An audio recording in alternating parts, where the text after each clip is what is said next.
Sir, you're charged with especially aggravated kidnapping. You're also charged with aggravated assault, and you're charged with theft of a firearm worth less than $2,500. You're talking about stuff that is not relevant. Hello and welcome to the Court of Public Opinion. I am the Recovery Addict, and boy, do I have a case for you today. Why is the dog chewing on this guy? I think they have got the wrong guy there. They got the wrong guy, and the dog was biting him. He roughened him up quite a bit. There's a lawsuit. This is the next search on February 28, 2020. At 7:44 p.m., how period does the FBI find people? And people misspelled P-E-O-O-P-L-E. Did the defendant find out how the FBI finds people in this case? Or she found out? Is that correct?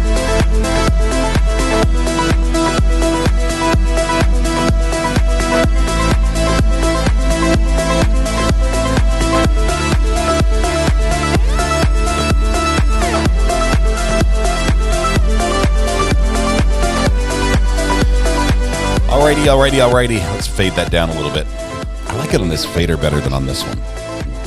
Welcome to the Court of Public Opinion. I am the Recovery Addict. Thank you very much for joining me today. Thank you, Sample User.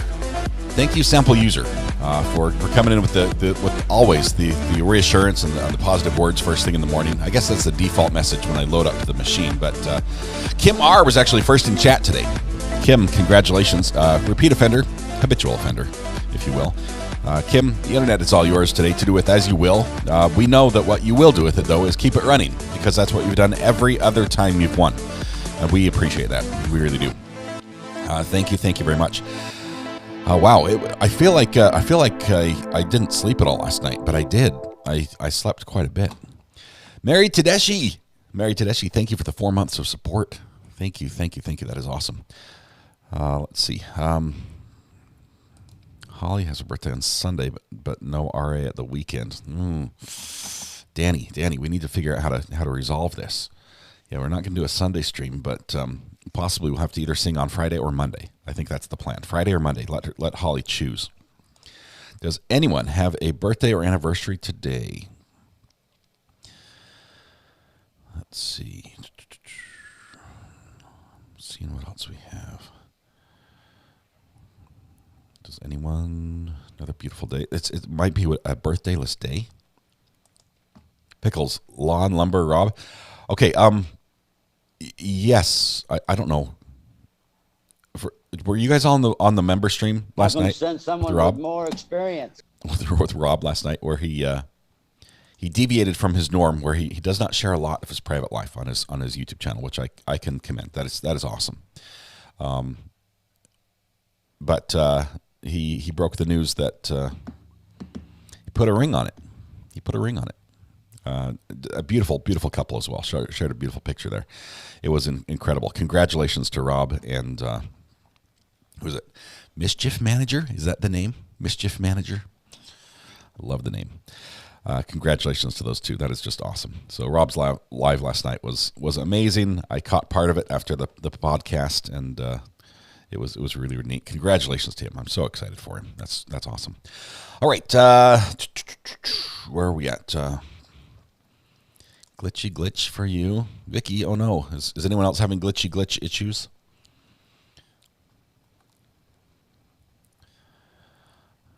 Let's see, I am not. Good morning, Pickles and Zoe.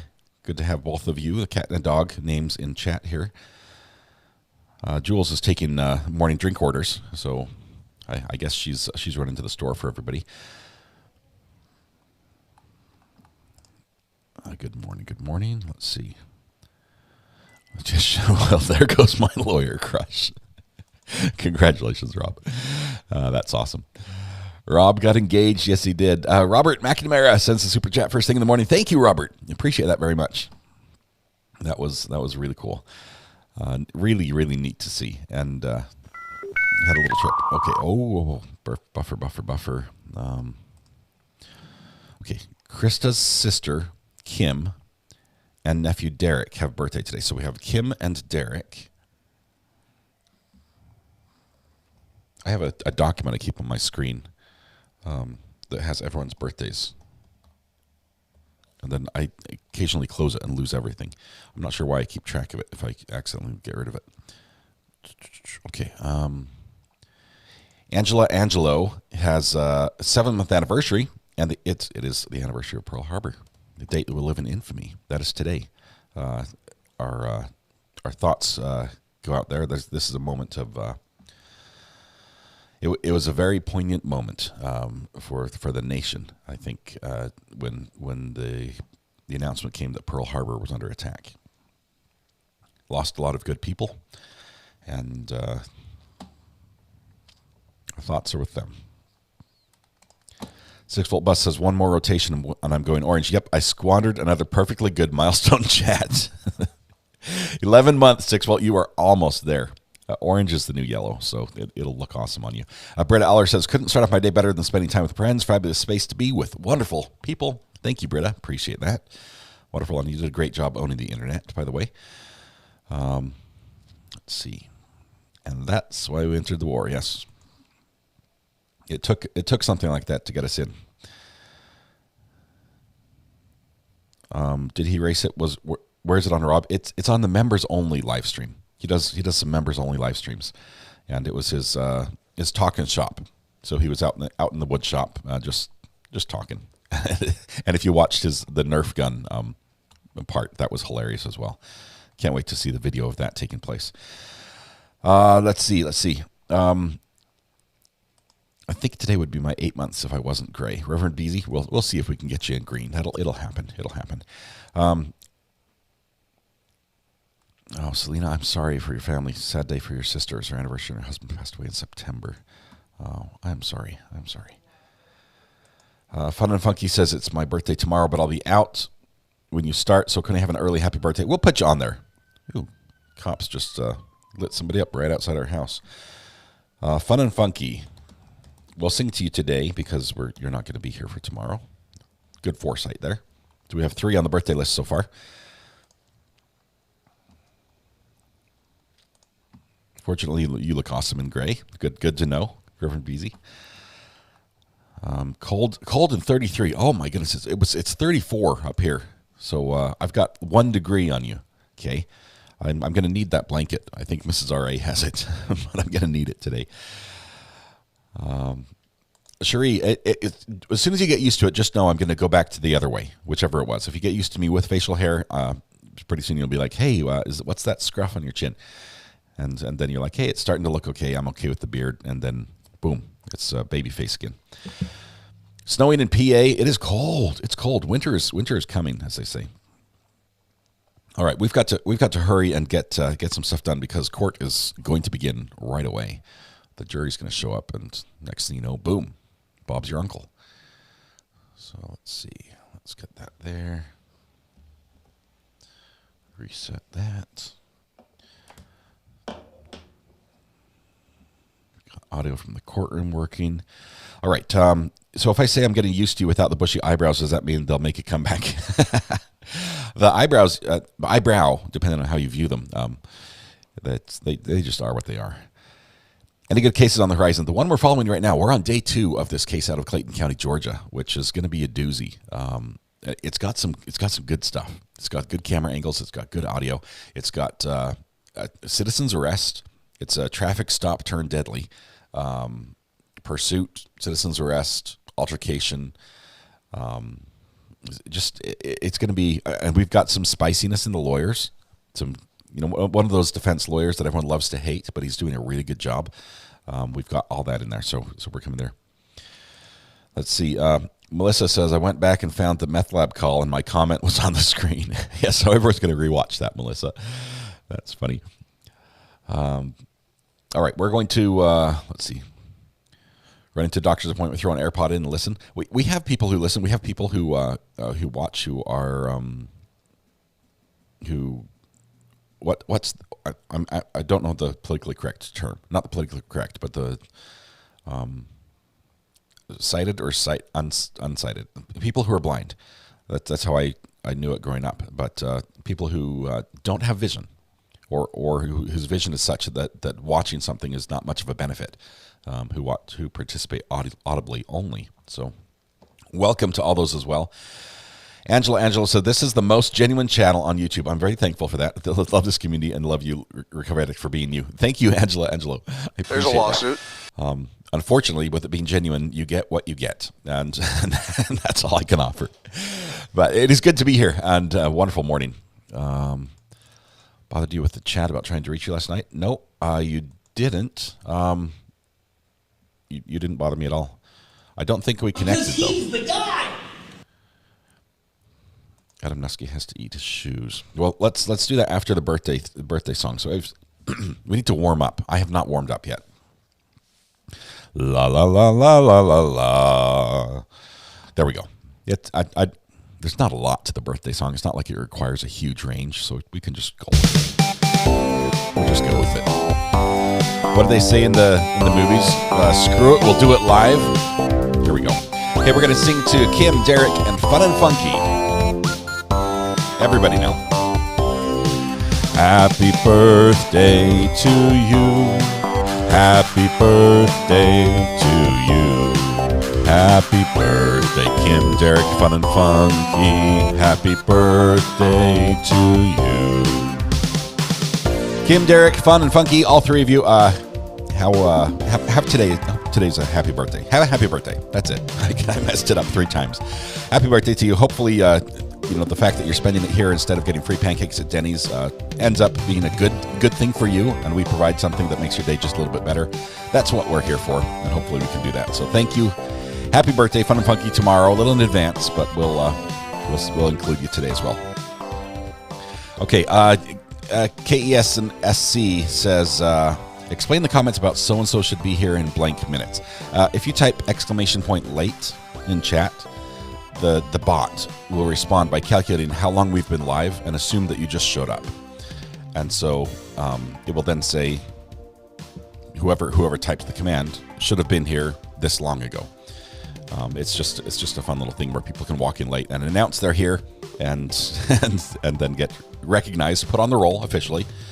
And so there you got, everyone's about 12 minutes late right now. Gordon, Michelle, Sharon, welcome all of you. Happy birthday as well. Now I really want pancakes again. I did not eat breakfast this morning. I did not. So I've got to figure something out. But we're going to instead go straight to court because it's beginning to look a lot like. Okay, with no audio yet, so we're waiting for her to sit down. Wow. You can't have audio until the judge is seated. And that was prompt. That was really prompt.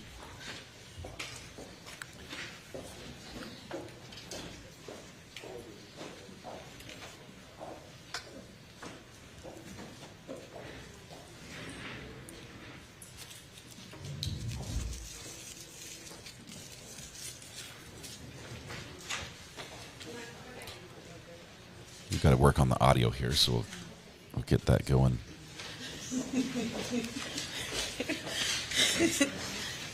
Little inside joke there in court between the clerk and the judge.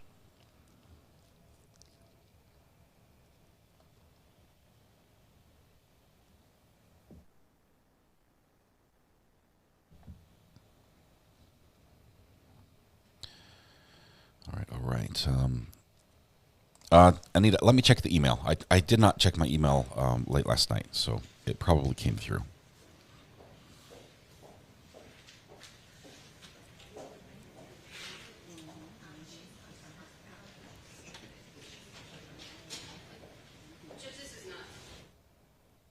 We had notified IT that the audio was not working.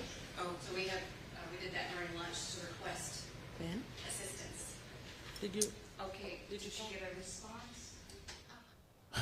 IT is having trouble. IT's having trouble. They've had a PowerPoint that the video works, but the audio is not working, and it's probably user error. Let's see. We got a lot of emails yesterday. Hang on. Have them send someone with more experience. Anita, was it talking about the appraisals?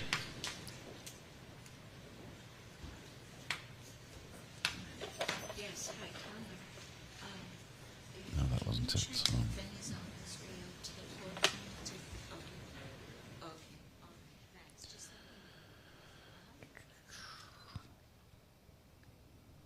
looking for it.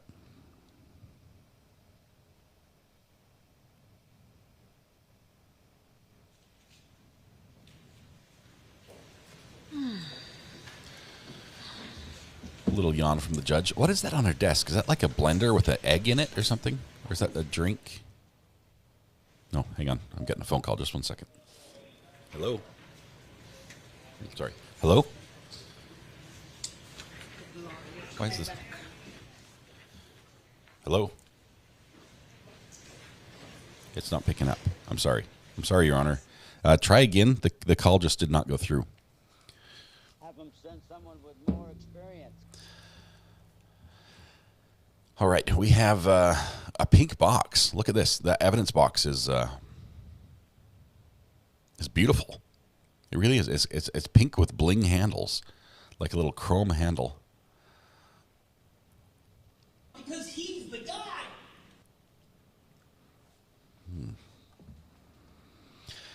For those that haven't followed this case and are just joining us today, this is the case, the trial of Hannah Payne. Hannah Payne is the defendant. We haven't seen her yet on camera, I think. Not yet, but she's 24 years old. But she was 21 at the time this occurred. She's accused of witnessing a traffic accident. That's not the crime.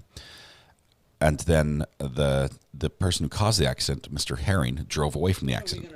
She then followed Mr. Herring and was on the phone with 911.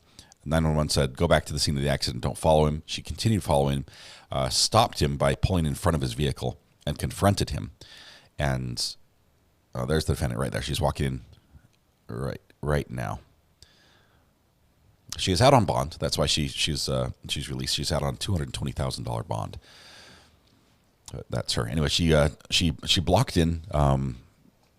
She blocked in the defendant with her car, with her Jeep, and jumped out and confronted the defendant, and it turned physical. And during the physical altercation, her firearm that she was wearing was drawn, and there was a struggle ensued, and the firearm discharged, and Mr. Herring was shot and killed. I think that's her brother. Brother or possibly husband. I'm not sure if she's married. They're both wearing white again, both of them. Bailiff just told him, "Hey, you don't go up across that bar. Nope, no doing that."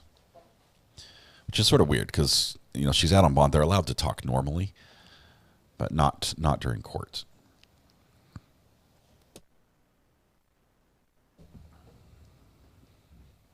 I think that's a different shirt. They're definitely wearing white. White seems to be the theme. That necklace is on the inside this time. That was a difference from yesterday.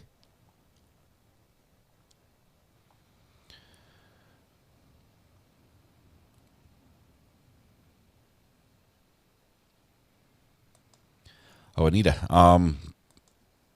Yeah. You sent it to the email?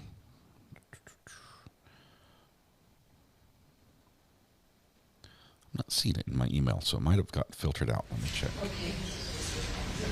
All right. Okay. Thank you.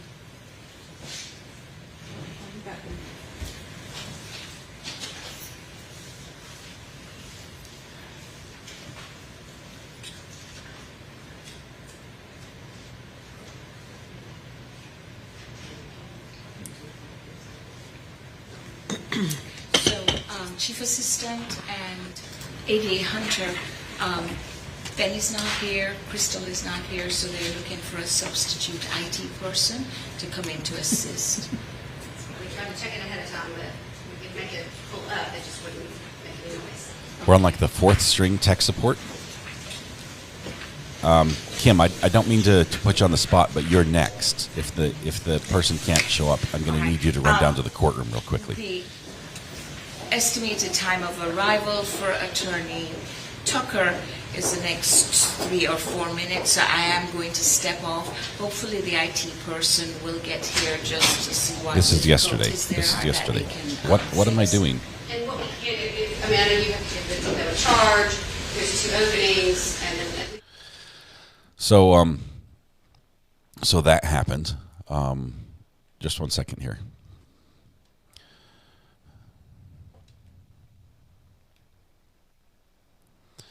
We're going to back up just a little bit because court hasn't started. I was tricking you. Thanks for cluing me in that this was yesterday. I'm like, man, this looks familiar. This looks familiar, and I was not reading it. How long does we're commenting? She's got the same clothes. I'm so sorry. I told you I was tired today. We are professionals. Rob, I'm gonna co-opt that. Yeah, we need someone with a lot more experience. Apparently, her attorney's never on time. I'm like, man, he's late today as well. 2 days in a row. That's what tips me off. That's what tipped me off. I'm like, really? Yeah. So we're 7 minutes early for court. I apologize if. Now. Let me just make a quick prediction. She's probably going to be wearing something different today. Her lawyer's not going to be late, and I think they fixed the IT. So, Kim, you're not on the hook anymore. Kim's like, are you sure you're on the right feed? No, I was busy reading my email, and you guys were all telling me I was on the wrong feed. And let's see, I've got this guy that wants me to use his software to make TikTok videos. SEO to grow traffic. A PR manager.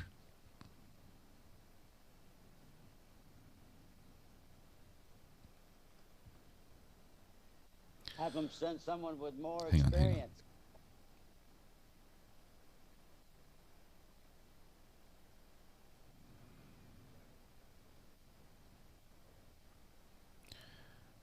Seriously? I think I just got a. I don't think I can tell you what it is, but I think I just got an offer for a brand deal, and it's one I never would have thought of. When are we going to break for lunch, Judge?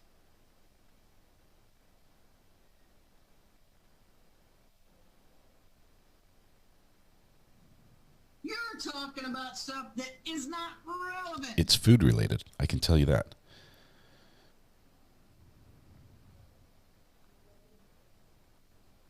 Your channel's perfect partner, huh?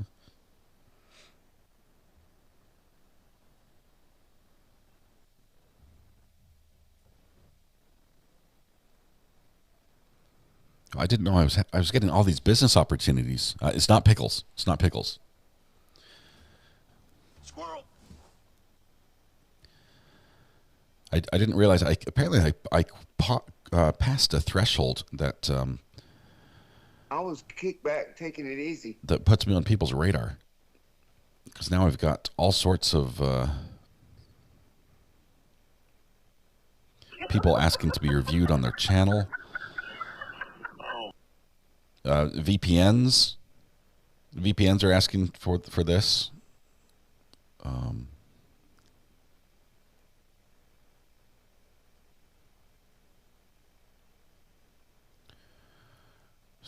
Strange. Holy cow! Request for proposals. I guess I'm supposed to read my business email. Yeah, I'm looking at most of these. I shouldn't even have read. Any business proposal that ends with "keep us in your prayers," they're struggling. They're struggling. They need some help.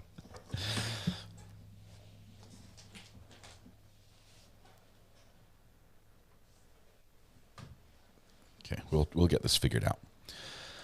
I'm a big fan of Mountain Dew. Mountain Dew has actually a special going on. They're using AI to crawl the interwebs of live streams to see where Mountain Dew appears in live streams, but they're only doing it for channels that are gaming channels. So I'm out on that one.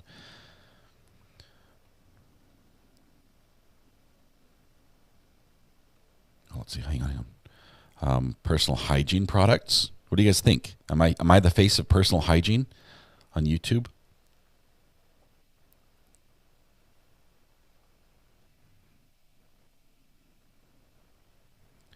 Propose your price for this collaboration. They sell makeup. I was kicked back, taking it easy. I'm not sure if they just throw everything against the wall, but I'm probably not going to be advertising makeup on the channel. Getting all those World of Tank sponsorship deals. It's so bad. They must have seen me in the court filing. Yeah. It says question on the subject. Let me find you here.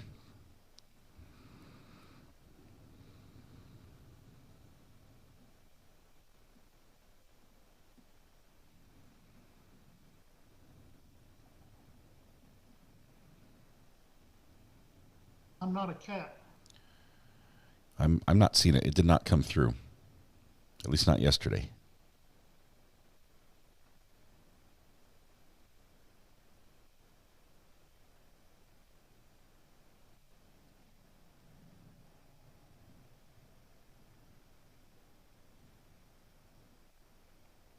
Yeah, I've got this guy pretending to be KFC. I think this one's fake.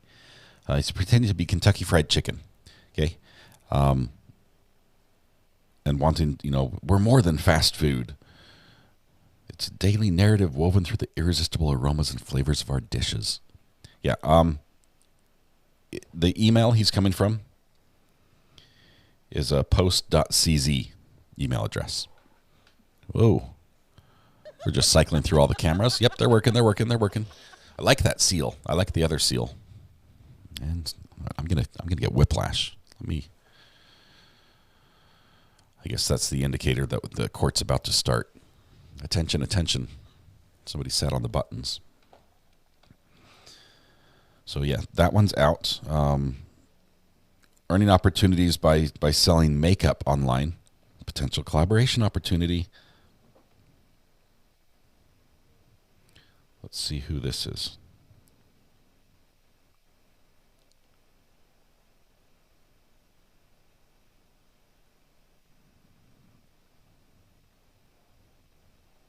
That's the same company, post.cz. This is a scam.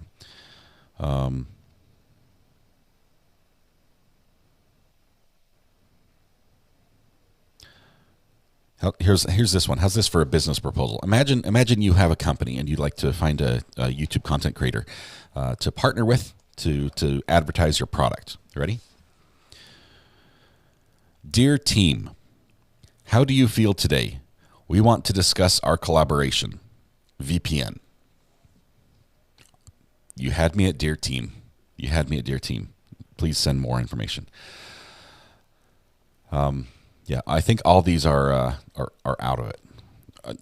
What I'm looking for is Walmart spicy maple bourbon pickles, and I'm looking for Deer Park water. That's who I want to see in my email box, because those are natural fits. Oh, Influencers Club.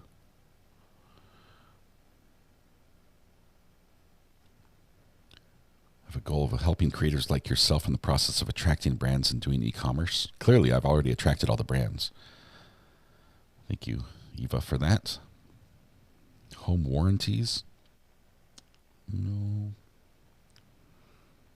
Okay, we'll figure it out. All right, Jules would be awesome on YouTube. I think she really would. How did the air conditioning check go? He hung up on us before he could book something. I was really hoping you could send somebody who's certified to deal with meth lab contaminated apartments. I'm not going to join a hype house. No way. Have them send someone with more experience. Yeah, Czech Republic. I'm probably not going to do business with a company in a foreign country just because the laws are different, and I want to work with somewhere where I'm familiar with the laws. Pickles, Mountain Dew, Deer Park water. That's pretty much it sums up my interest right now. And road. Drop the H, but yes, road. I would be all over road. Anyone who makes the gear that I sell, Black Magic Design. I'm right here, guys. I know you're in Australia, but BMD. No, Road's in Australia. BMD is, I think, in the U.S. But either way, hit me up. Hit me in the DMs. Okay, we're still back in court waiting for something to happen. We're 9:02. We're 2 minutes late. Scratch all that. Oh, that was terrible. I apologize. The guy from yesterday put me on a list. If they call, we'll take a call.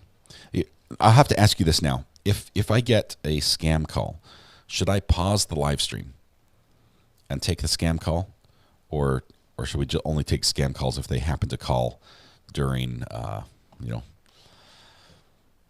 during a break? Donna Parker, I've seen many great creators that have VPN sponsor or a live or video.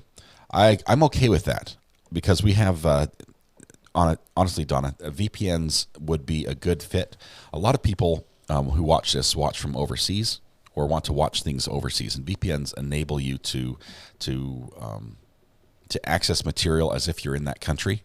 It's not illegal. It's perfectly it's perfectly cool, and so it allows you to watch the Olympics over the internet from another country when the Olympics are happening. It's cool stuff, and you can watch it with commentary from other countries. Collaborate with an air duct cleaning company. There would have to be a video there, and first I'd need a meth lab house, which I don't have. Southern Febreze, a little bit of Raid. Raid could be a good sponsor. Raid and Febreze. I just do Raid. I use Raid as Febreze. What is Blackmagic Design? Jules, Blackmagic Design are the people who make the switcher right underneath these words right here. This part up top, not this bottom. This bottom part's different, but the red and white and the green. That's where all the video sources go in, and Ethernet goes out, and so this is what runs. Morning, everyone. You may have a seat. That's what runs the YouTube channel. This particular piece of hardware, I think, is about $1,300. Councils, are we ready to proceed?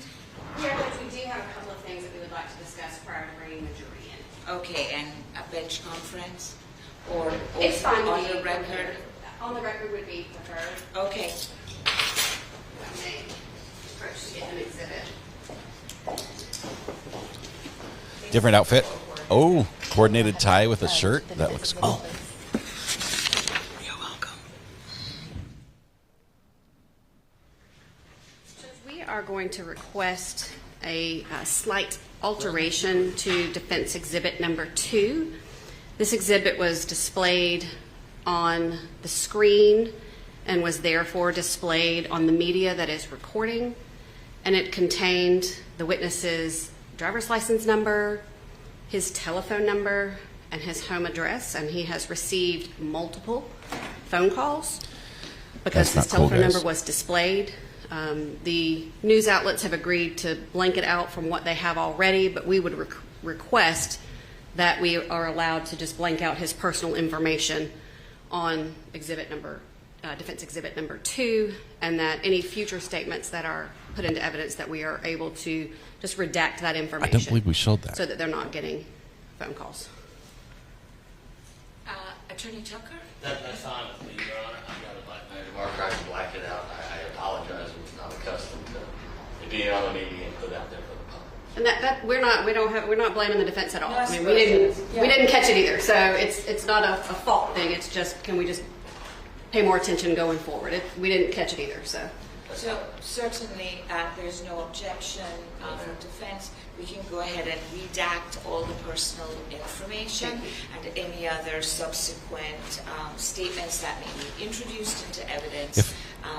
Personal information. If I showed it, if somebody can send me a link to that, I'll cut it out of the live stream.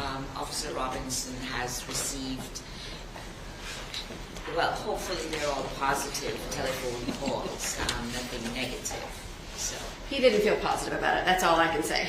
He was displeased. Yes, okay. The second thing that I just wanted to make the court aware of time is just a scheduling issue. Okay. We have a witness who has notified us that she is having to have a medical procedure today, and therefore she is not going to be able to testify until Monday. I don't think we would have, at the rate we're going, I don't know that we would have rested tomorrow anyway, but I wanted to make the court aware that the state's case will likely go into Monday just based on the medical situation that we've been advised of. Right. Thank you, Chief Assistant Smith, for making the court aware. I think we had calculated in start in this case that we would probably go into next week. So you're probably just confirming what we expected. Okay. We were hoping for us this week, but it doesn't look like that would be. Okay. We've made provisions for next week. So is there anything further that we have to address? No? No. Okay. All right. So I'm going to go ahead and bring the jurors in at this time. Thank you, Bailiff Haynes.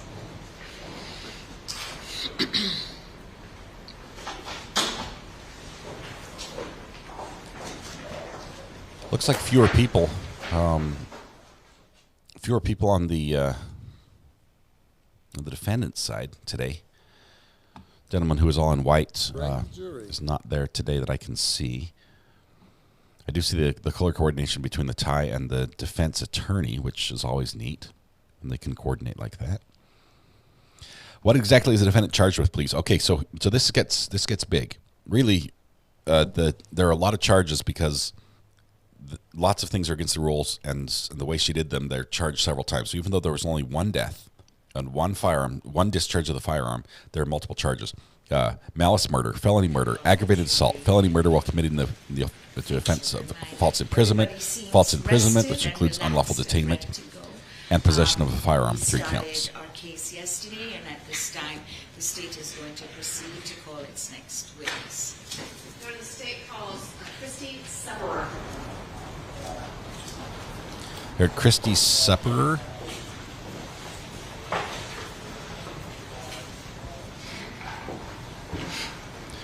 Thank you, Betty. I'll go ahead and pull that.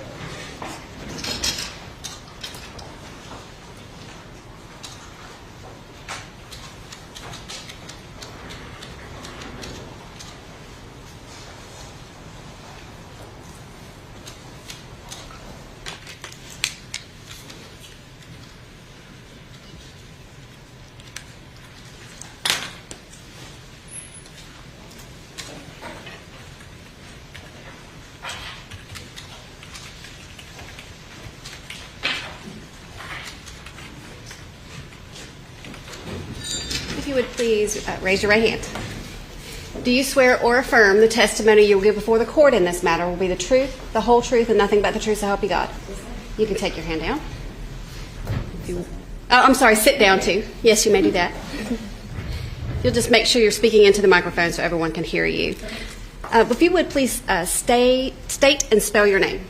Christy Supperer, Kristy. Last name is Supperer. And so when I keep calling you Miss Supperer, I'm saying it wrong. Either way is fine. But it's Supperer. Yes, ma'am. Okay. I haven't said it right once. So, how are you employed? I work at Clayton County E911.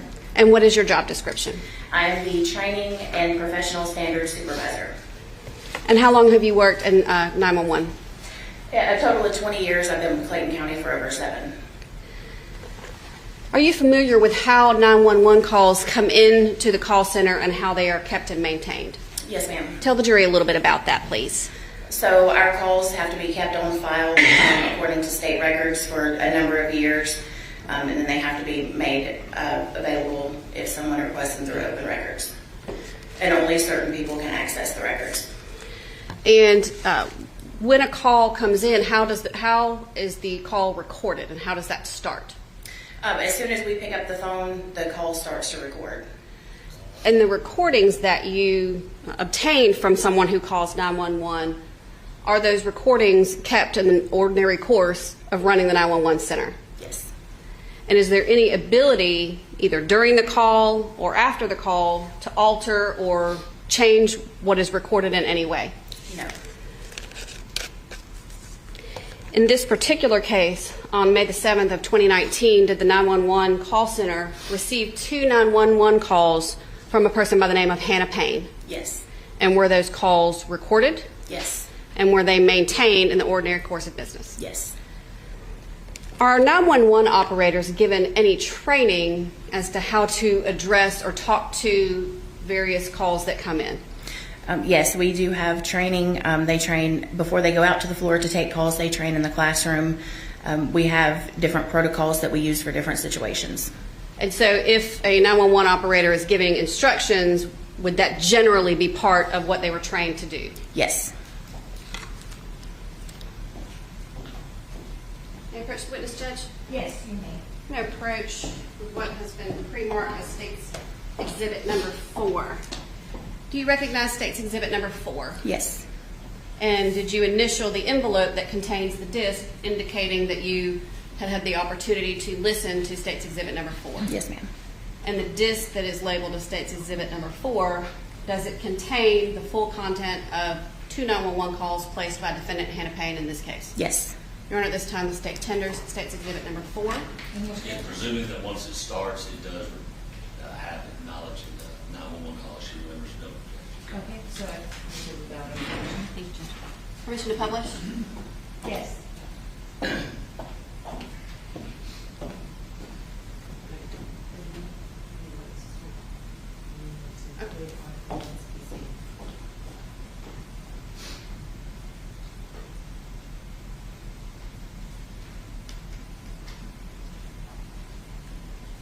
Prosecution.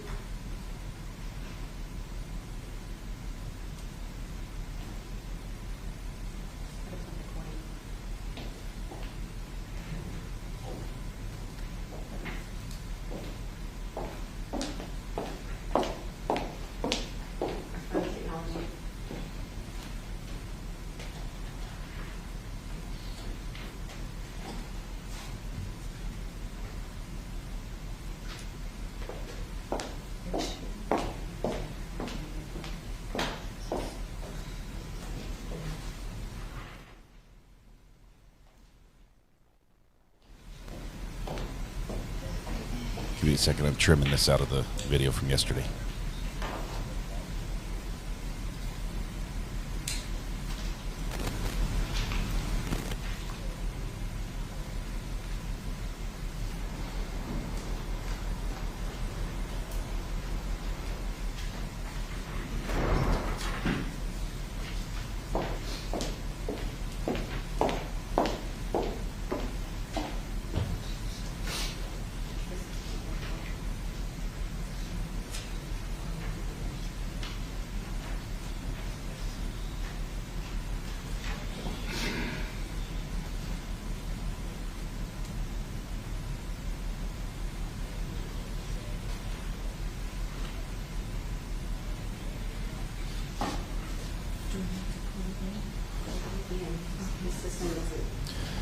All right. That's the defendant's family on that side there. Oh, objection counter. Yes, objection counter.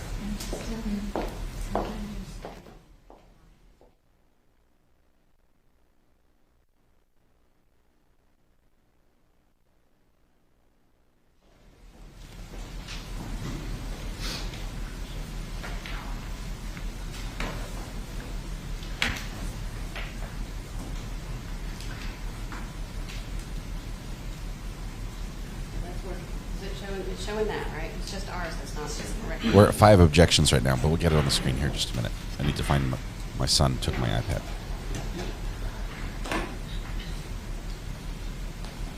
Sore throat. She wore white yesterday, and then I accidentally played yesterday's clip first thing this morning.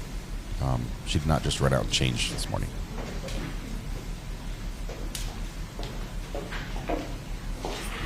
Oh, okay. We're going to try to put it in the PC itself, Judge, and see if it will recognize that. This doesn't like our tape.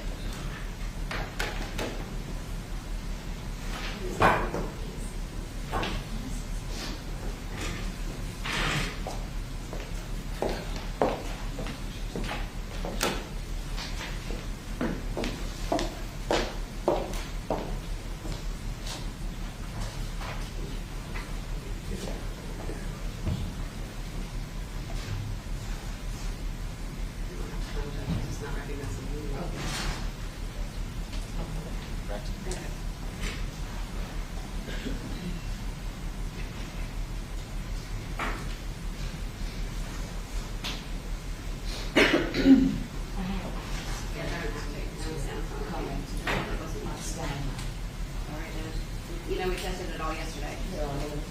It's technology.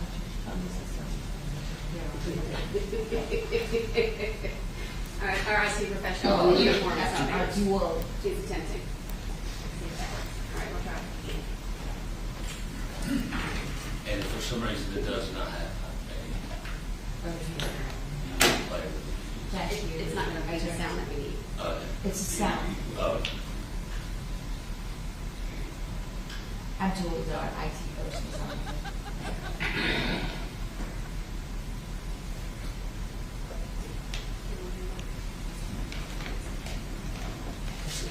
All right. Can we just have the jury step out while we So, type these? ladies and gentlemen, if you would just retire to the jury room for just a second while we work over technical difficulties. Thank you. So the jury has been in and has left. We haven't done anything of significance yet. We still are suffering from some technical challenges. We're about to have Christy Supper give some testimony. She's basically the custodian of records.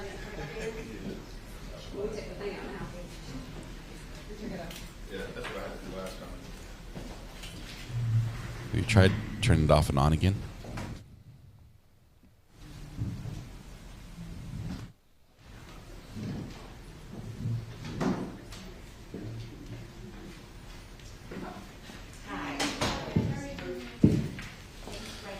Here's tech support.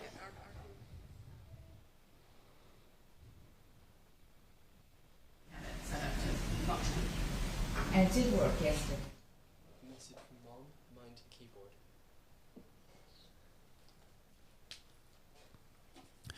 I have some Stevens hot cocoa, piping hot, in one of my mugs.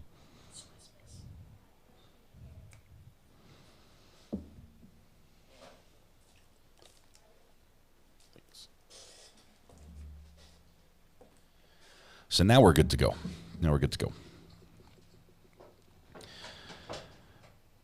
It was a long day yesterday. It was long, and I feel very tired this morning. But even though I slept plenty. Let's see, Ashley, type exclamation point late, and it will tell you how late you are.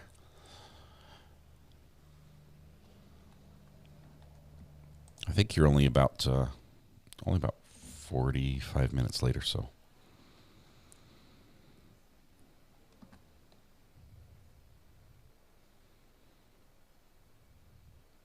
Tech support is doing all the tech support things right now.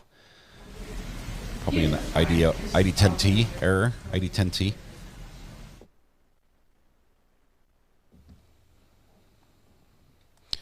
Chocolate malt. Oh, that sounds delicious. A Mexican chocolate sounds like it just has a lot of sugar. I guess they all have sugar, but the malt one sounds amazing. Lori Vallow Daybell arraignment this morning. Also, Dr. Joe goes live with Mr. Anderson at 3 p.m. today. 3 p.m. today. That's going to be awesome. That's going to be really cool. We'll have to have court give us a break or something so we can pop in there and say hi.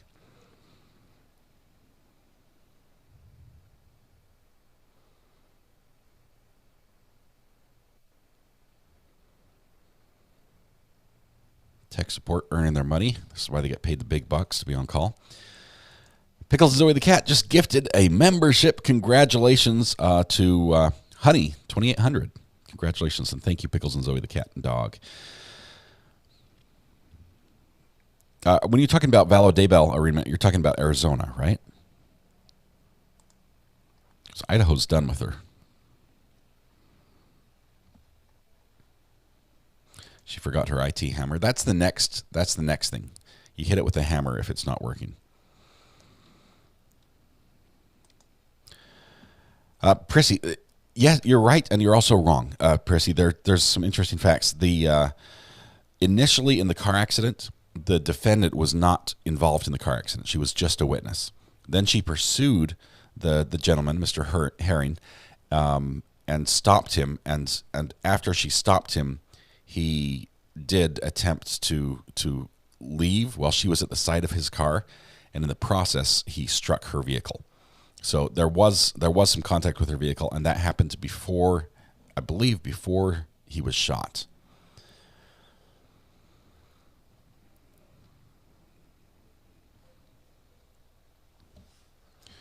Okay, we're still working on the trim and cut here. Just 1 second.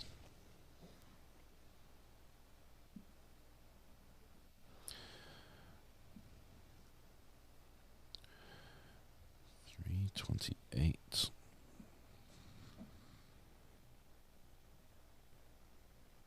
Didn't realize. I thought they were talking about a driver's license was shown, but I guess he wrote his number on his report, his police report, all his information. That's where it was exhibited. Have they brought in backup for tech support yet? Mango Go gifted a membership as well. Congratulations, Skybell. Courtesy of Mango Go. You are now in green. How serious was the car accident? Bunty McBunface, the initial car accident was quite severe. In that everyone thought that the individual, Mr. Herring, had completely destroyed his vehicle. And it also disabled the semi-truck that he hit. So it was, that's my understanding. We might see some pictures of that. But at least his truck was believed to be disabled. Radiator fluid spraying everywhere. The whole front end crashed in. The second accident where Mr. Herring struck the Jeep, I believe, was quite minor. No physical injuries that we know of. Obviously, with Mr. Herring passing away, we're not sure if there were any sustained during the initial crash. But it's believed that he was suffering a medical episode due to diabetes prior to that. Looks like we've got things working. We've got some audio going. Mrs. R.A. brought me some delicious banana bread for breakfast.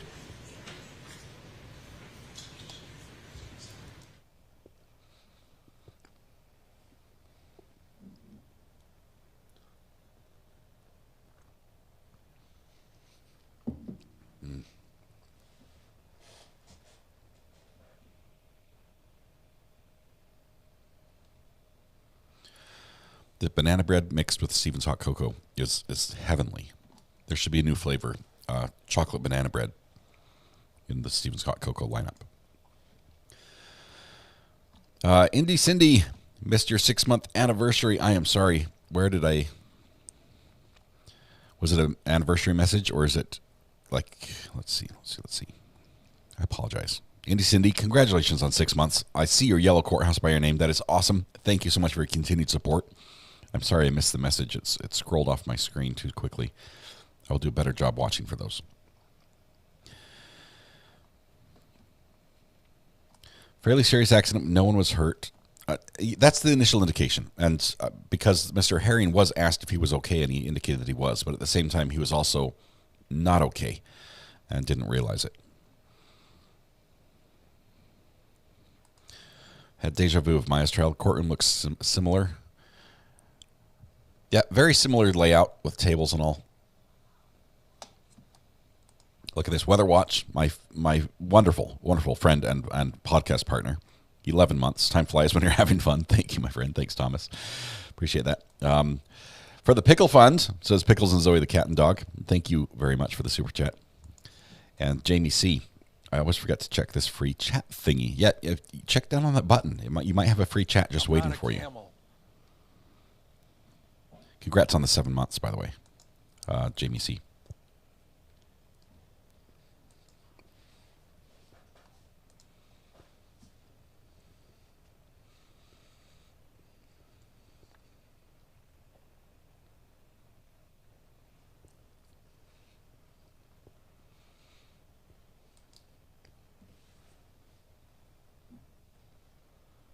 I'm not a cat.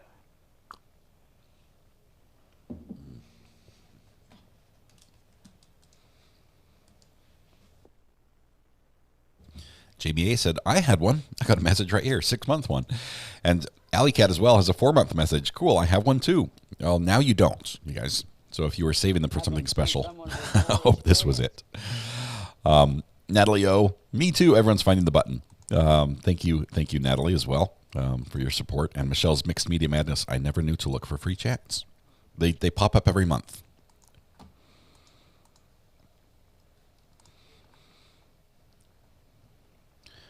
Sherry Smith, don't think he was hit. She blocked him. Right. When she parked in front of him, he stopped. And I believe there was no contact between the two vehicles initially.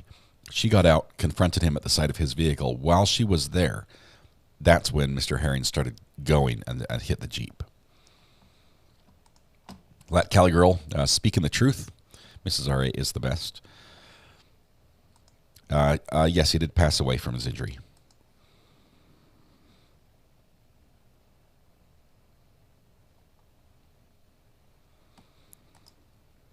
Purple Haze, number 11. Can I jump in the pool with my friends? How's Pickles, all right?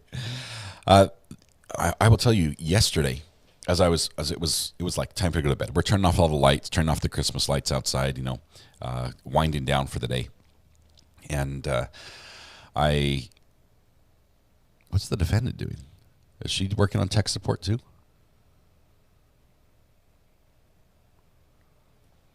Defendant's pulling some cables, working on some things. Anyway,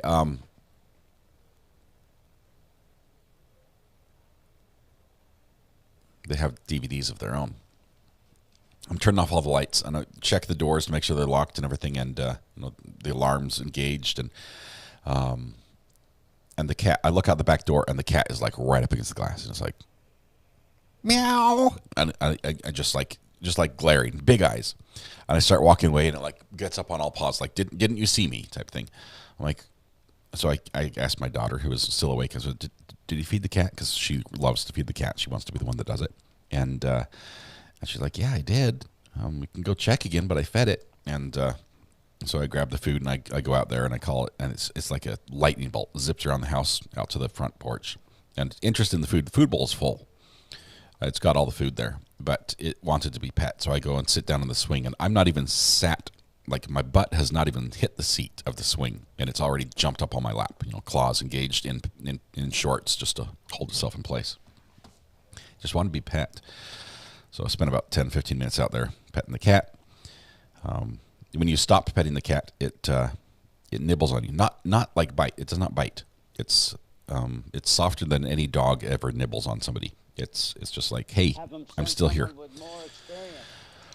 Melanie Schuler, congrats on your newfound fame. Thank you very much. Lindsay Lewis, I didn't know either. There's your message as well. Robin Noel, I must have had one many times and never knew either. Why haven't courthouses figured out tech by now? It's not hard to find tech certified workers, right? And this is simple tech, really. We have audio, we have video, we have computers, we have sources, we have destinations, and most of it is cabling. A couple courthouses have some high-tech control mechanisms that the judge controls. That adds a huge level of complexity to it. But tech support is doing their thing. Oh, this is cool. Hey, RA family. Picky, 9 months. Thank you so much, Picky. Wonderful to have you here. It would not be the same without you. IT issues happen. Somebody could have gone to Best Buy and bought a Bluetooth speaker by now. I'm just saying. I'm not saying that's the solution, but that is a solution, and it could have worked. Nicole, we're going to do everything we can to do that. I'm reaching out, talking with Megan Fox as well. Maybe seeing if we can file some joint paperwork requesting access. I'd love to be able to show that directly. And I don't know, the 15th, it's close. It seems really close to run down for a 4-hour. It would be very expensive to run down and set up for a 4-hour hearing, and very tricky. So I don't think it'll be possible to get cameras in the courtroom for that, because if we do get cameras in the courtroom, then any other cameras who want our feed, we have to be able to accommodate. So we need to have video splitters and cabling and audio and just there's a lot involved once you become the camera source for the courtroom. Your car's extended warranty says, love this channel, 5 months. Thank you so much. Crystal Love, member for 7 months. Yay, and me. Lucky 7th month. Favorite place to spend my mornings. Thank you, Crystal Love. Isabella Jones, me too. Love this channel, all right. And everyone in chat, you're all a super bunch of people. Super bunch of people. Thank you so much, Isabella. Southern Gal, welcome to the gallery. 2 months of support there. I'd love to see the courthouse changing color by your name. Looks amazing. 9 months for Big Sky DMC. Love being here on the daily basis. Thank you very much, Big Sky. Studies have shown petting a cat or dog lowers blood pressure.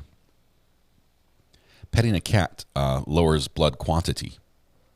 Because the cat does the claw thing. My cat, he wants his belly rubbed, okay? He'll lay down and then he'll do the roll. So it's like almost not belly up, but on his side, meaning he wants his belly rubbed. But he also wants to claw you while you rub the belly. So if you stop petting the belly, that's when the teeth are like, it's like, hey, I can bite. And so you continue petting and it stops biting. But it holds your hand with its claws. I think that's normal cat behavior. I don't know.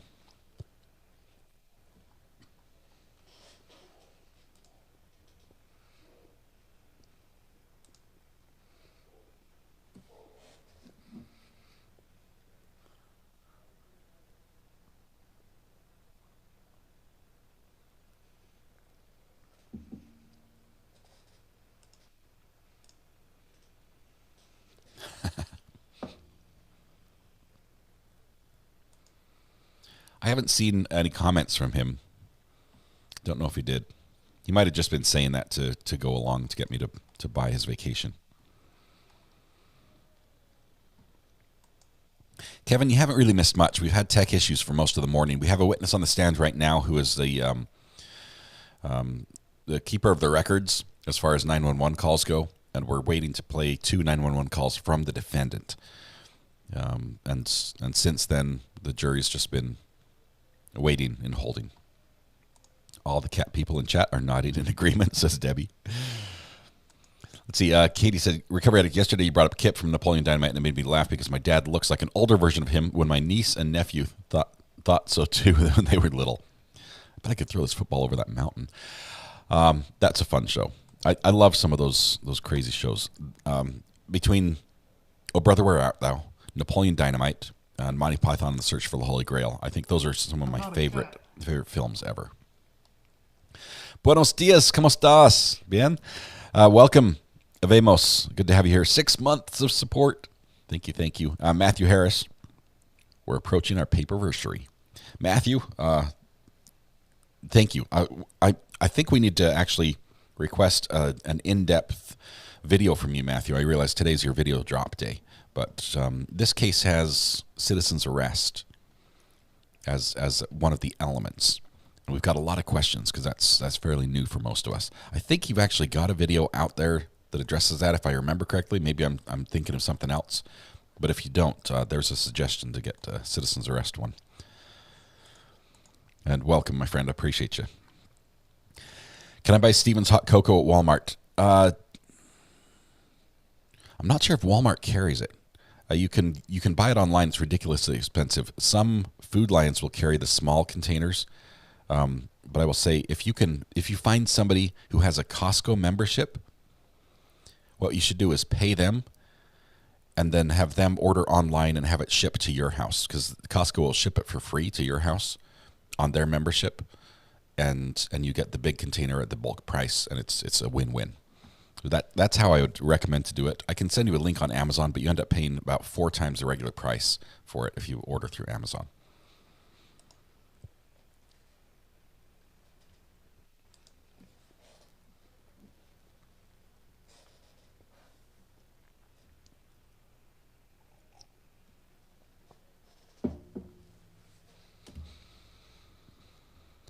Anything new from Sarah Boone in the past month? Only that we have a hearing on January 16th and a trial date still set for the 29th. That's the latest and greatest for Sarah Boone. Do love the music, Oh Brother, Where Art Thou?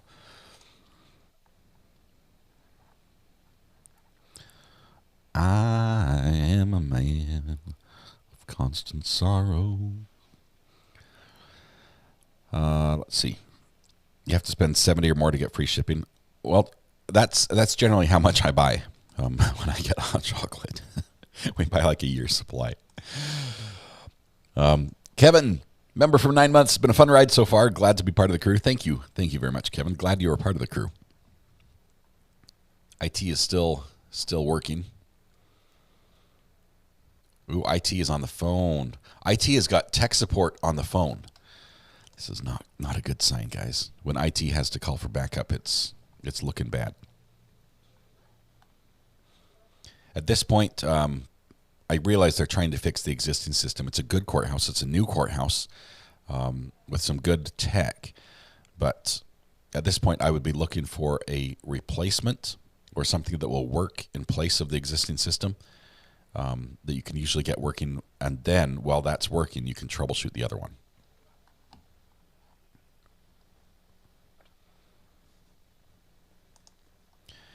I think it is second degree. I don't know. It's murder malice. She's facing life in prison. The state actually offered her on Friday, last Friday, right before court began. Okay, they were like getting ready. The jury had their summons orders to show up to court to be not sequestered, but to be questioned in voir dire. And the state offered a plea deal to her and said, "Hey, we'll if you'll plead guilty, we will drop the without parole and give you a chance at parole." She said no, she's not going to do it. And honestly, I think she's got a good defense attorney. As far as defense attorneys go, I don't think he's slimy, sleazy. He does investigate every single thing. Very thorough and doing a good job. So if she has a chance at getting some doubt in the minds of the jury, I think he's going to do it.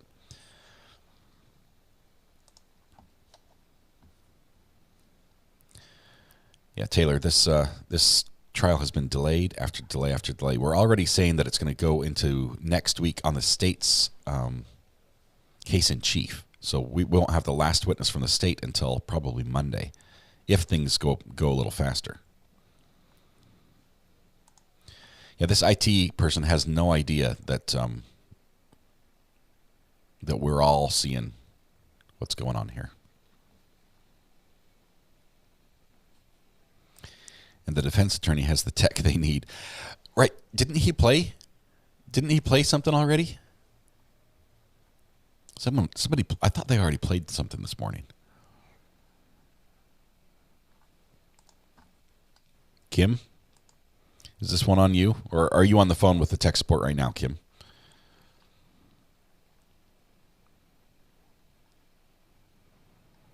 Let's see. Becca.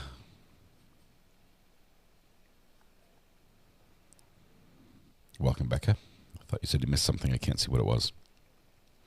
Issue with the file? I don't think so. This is an audio CD. They generally have very high compatibility rates with just about every system.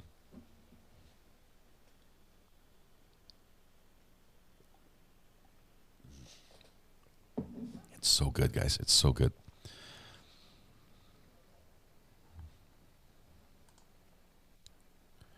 Now she's going up to the judge. It looks like the judge probably has control over some of the sound system, and she might have an overriding setting that's kept things turned off.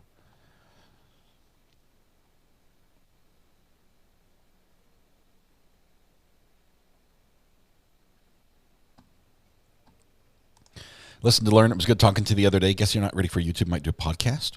Wasn't born with thorns. I like the name.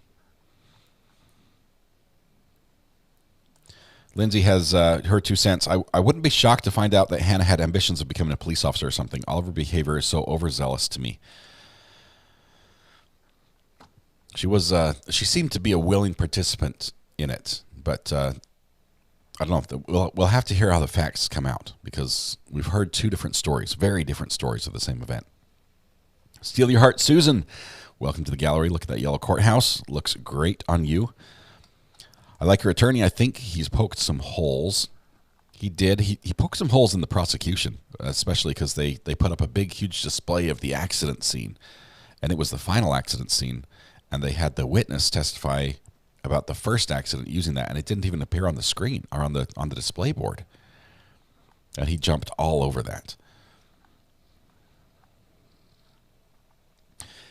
Mr. Upper Torso, I'm thinking there is a business opportunity here. To be the go-between between court and lawyers.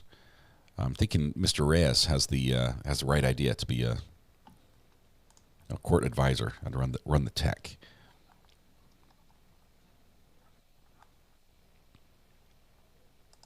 Anyone know if a psych eval was done? I get seething underlying anger vibes from her. I don't know. I'm guessing if there was one done, it's not going to be public record, because that's more medical, although it would probably come into court. K Blue, member for 4 months, says, this reminds me of Trayvon Martin case. I don't understand people thinking it's okay to ignore directions from 911 and hunt someone down. Consequences. Yeah. Steeler Heart Susan, 11 months. Yeah. Yeah, so 11 months, you're welcome to the gallery. I said it's the 6-month courthouse, but you're almost orange. Things like that occur, and I want to give our IT tech an opportunity to try to remedy the situation pressure-free. And so I'm just going to take a short recess, allow her to do that, and we'll reconvene at 10 o'clock. Thank you all.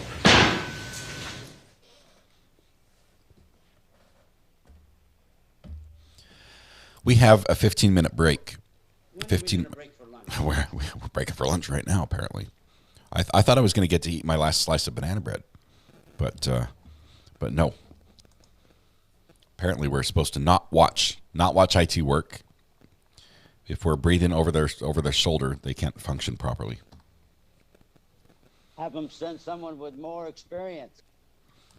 So, just from a tech standpoint, if you're interested, there's a couple things that could go wrong, because I'm guessing this court functions properly usually. And one of the things that could go wrong is we have introduced in this court something it doesn't normally have, and that is a live stream of the audio system. And so we have an outside source that's come in saying, I need to tie into the audio, the video, cameras, run cables, and their tie-in to the audio may actually have created the problem that's preventing the audio from being heard in court. Are you guys hearing that? I'm hearing it. What's that?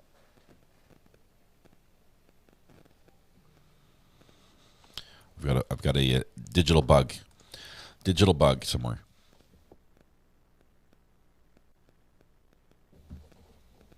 It's worse than watching someone type. It's like watching someone try to think of what to type.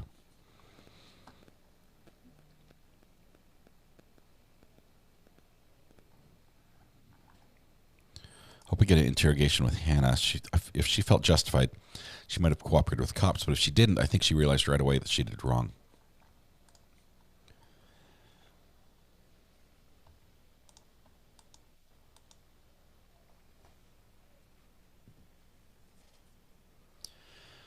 You're hearing the staticky sound.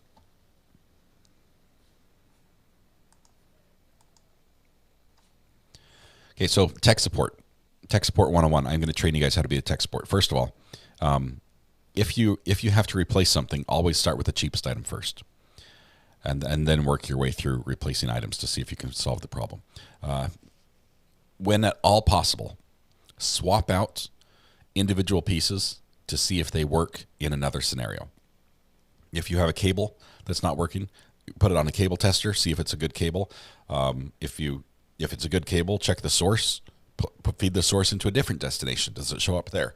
And just eliminate by piece by piece by piece, and you can isolate at least where the problem is a lot faster. But questions of law are for the judge, questions of fact are for the jury, and questions of computer are for IT.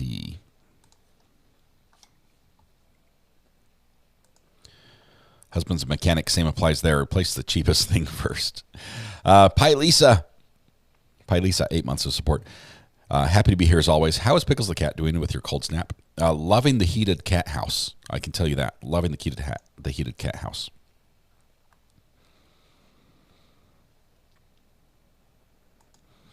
Never talk to police without a lawyer. It's too easy to have your words twisted, as we've all seen way too many times.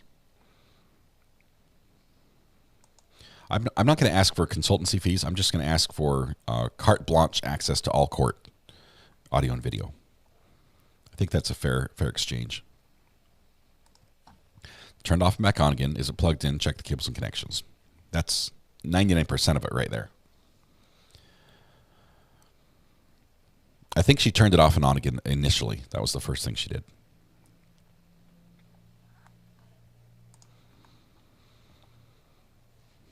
All right, so today we're super excited with Dr. Joe Corcoran. He's got an interview. Is it today or tomorrow?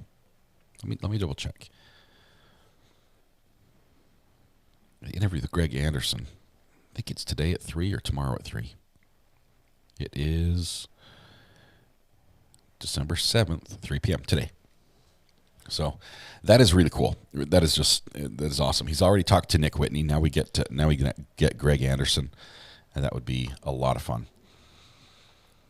So if you get an opportunity, it's probably going to be during this court, but it might be worth watching that interview live and interacting with that live, and then coming back and catching this on the replay.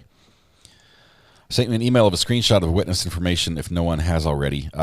Karina, I've actually got it. We're trimming it out right now as we speak. Of the, it'll take a couple hours for it to be trimmed out because YouTube's slow that way.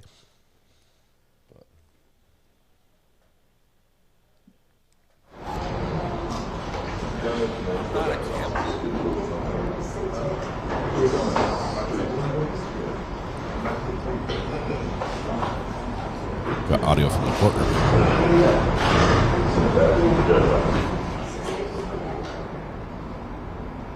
Hot mic.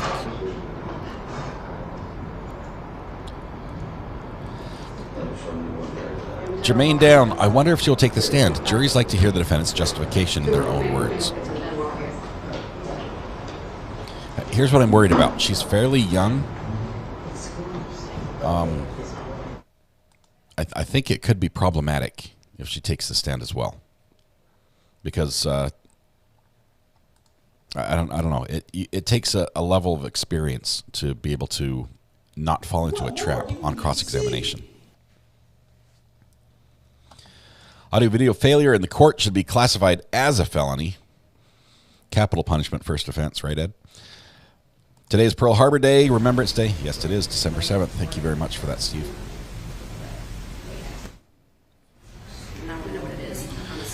Did you just direct us to watch something else? M. Young, there is so much good stuff on YouTube in the world of true crime. LawTube, YouTube, LawTube adjacent. There is... kind of like audio.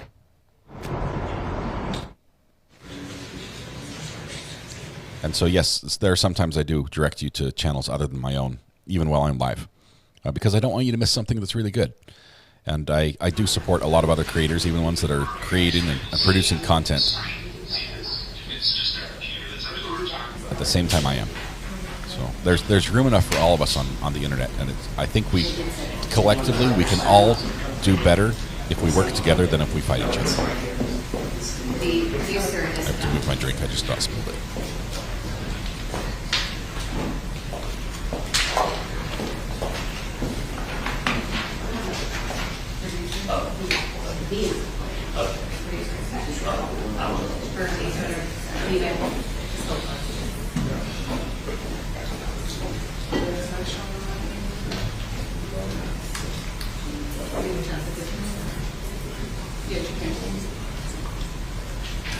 Thank you, Matthew Harris.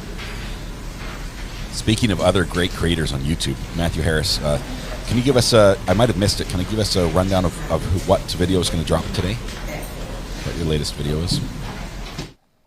Or if it's already dropped. Usually it's noon, right? Skybell watched Brandy yesterday. Love Brandy. Brandy Churchwell is an amazing channel. Rob is also an amazing channel. Rob is an amazing human as well. I mean, Brandy's good as well. I'm not saying that that's in contrast to Brandy. Brandy's an amazing human. Rob is just, he's a different class of person. Just amazing individual. Highly recommend. Today's video is a beginner's guide to watching true crime trials. Yay!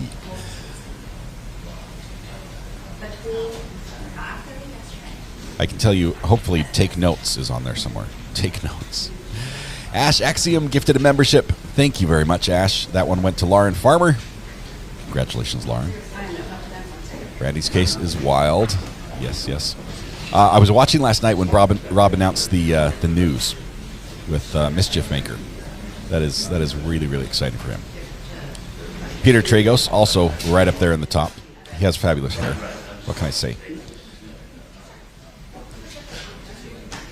I make a brief cameo in today's video. Woo woo! I'm excited about that.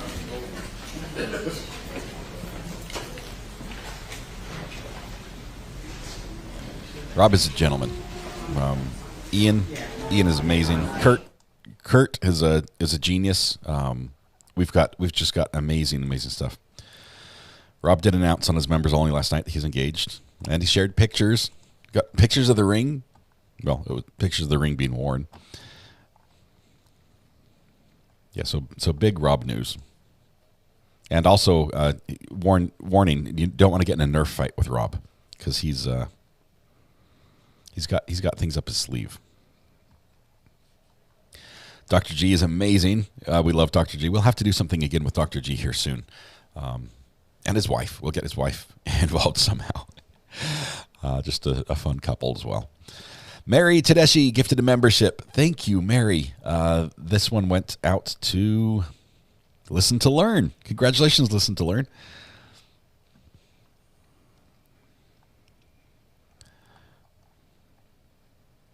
Yeah, so cool news for Rob. That is just awesome. Rob sent me an amazing pen. He mentioned it last night on the stream as well. For those that don't know, Rob gives he tells people to make something. He says, make something that'll make you feel better, right? And what he does is he works with wood, and that's sort of how he got his start in the world of LawTube. Taking it easy. With the Johnny Depp trial and his knowledge of wood and that split piece of wood and everything. And him explaining that out in his shop and demonstrating it just went huge, went viral. But Rob it is a work of art, but he makes these pens, and he made this one right here. This is white oak. The barrel is white oak. So he's taken this and he's turned it on a lathe. So puts it on a high-speed rotating machine and uses it's like a type of chisel that takes off a little bit of the wood at a time, and it makes this beautifully smooth and perfectly sized barrel for a pen. And then he adds the hardware to it, presses it together. It is incredible. And he made this for me after first finding out what I was interested in and what my hobbies were. White oak is the type of tree that we look for when we're out metal detecting, because they often were used in old homesteads to provide shade for the home because they didn't have air conditioning. Just big, beautiful trees, and they live for hundreds of years. And Rob chose this white oak, and then he used an iron solution, metal detecting, to cause the ebonization of the wood. And so the combination of the white oak and the ebonization with the iron, it's just amazing. So it means so much to me. And then he went ahead and he wrote this amazing personal handwritten note, incredibly thoughtful as well. It's wow. It's wow. And I've got a cool pen display holder and everything, but I've got to find a place to put it where my kids won't take it and use it inappropriately. Like for darts or something. Let's see. That's when I started watching Rob with the Johnny Depp trial. Here's a fun little fact. It's to my knowledge, you can't commission Rob to do any pens. Rob makes pens and gives them away. I don't think he sells them. It's not something you can buy. Which makes it all the more valuable and all the more meaningful for me. It's a really, really cool pen. It's amazing. I mean, the function, it exudes quality. Is that the right term? And he says I have to use it for something. So I've got to start working on my penmanship and write some letters, or thank you cards or something. All right.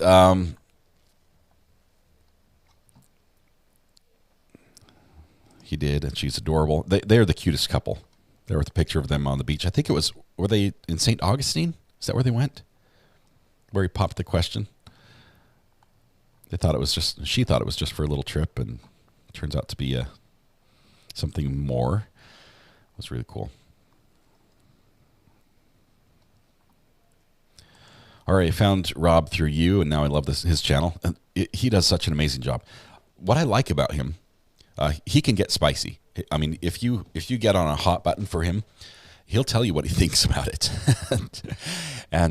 But I am impressed with his ability for empathy for people, his level of understanding and empathy for people in situations either of their own make or not.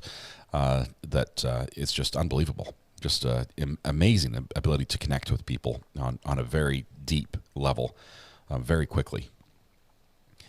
And he's super smart lawyer as well, so you get both. He met with Greg and Nick. I saw the pictures as well. He actually he sent me those a long time ago. He's like, hey, keep it quiet, but guess what I'm doing this weekend? He sent me a picture. I'm like, man, I'm jealous. He made her a wooden engagement ring. Oh, that is cool. I didn't catch that part, Adam. I jumped in right at the end and had to rewind to see what it was because we had just finished the podcast. I'll have to go back and watch that part. That is really cool. He does put them in Ian's fundraiser. I think that's the closest you can come to buying a pen is through Ian's fundraiser. I think most of us have got all the things we promised shipped out. I've made my audio recording for the answer machine message. I've shipped out my signed hoodie. I think that's all that I owed on that one. I think the rock's been mailed. Rob's obviously mailed out his stuff as well. Let's see.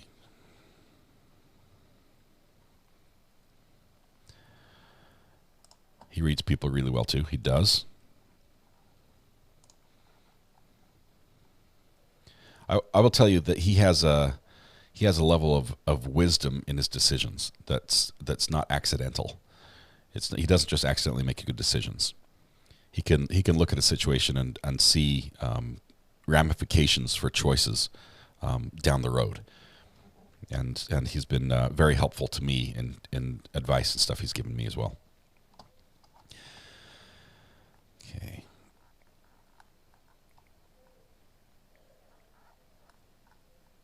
Friday Night Frenzy with Rob is always great to watch. I agree, but I think we need to call it Friday Night Fights because generally it gets a little spicy and fun. Have an easy day. Having a difficult time feeling sympathetic or empathetic towards this defendant makes me feel bad. I also think that I don't know why you see me twice. Sorry about that. I also think that she made some poor decisions here, and we've seen that in almost every case, almost every trial that ends up with somebody charged with something they shouldn't have done against somebody else. There were points where they could have made a better decision, where it wouldn't have ended this way, and it's frustrating when it's so blatant to many of us that it's like, why? How did you not see that this wasn't going to end well, right? How did you completely avoid all those signs? How did you ignore all those flashing lights saying stop, don't do this, and end up where we ended up here? This one, she is young. I made some pretty poor decisions. I made some good ones as well when I was 21, but I made some poor decisions as well. And I don't know. I'm waiting to hear the full story as it all comes out and hear all the evidence. Trying to keep an open mind. Rob's channel is Law and Lumber. Law and Lumber. And it has a lot of law and a little bit of lumber because he does woodworking. He's a woodworker.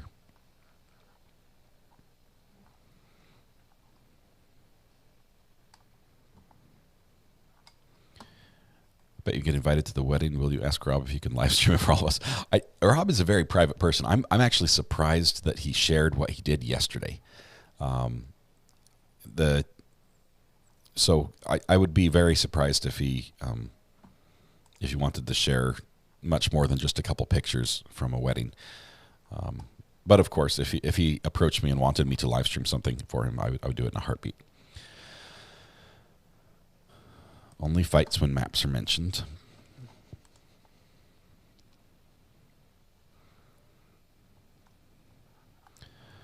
Let's see. Remember for 2 months, Valerie. I don't know who this was. There was a membership message that got redacted. Oh no, I don't know who it was.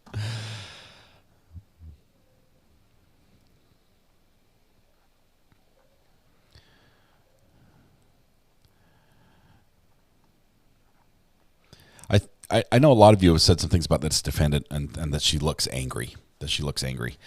But I've tried to think this over, and I try to put myself in someone else's shoes and try to understand why they're doing what they're doing. Right? And I'm looking at this, and if she in her mind knows, and I'm saying knows because she experienced it and she's for herself, and so she has a knowledge of what occurred.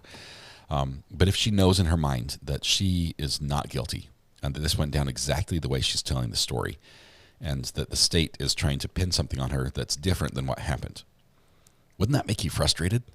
Wouldn't it be just angry a little bit that these people are lying about what happened? So I look at that and I see, she's young. She doesn't have a poker face. She's upset that they're doing this. She's shown emotion on several times. So this might be that she's angry that people are twisting what happened in her mind and what she feels was fairly straightforward, and she was in the right. Even to this moment, she might think she's still in the right, into something different. So that could be why. Becca Lynn, welcome to the gallery on this account. I think this is 2 accounts you've joined on. Thank you very much.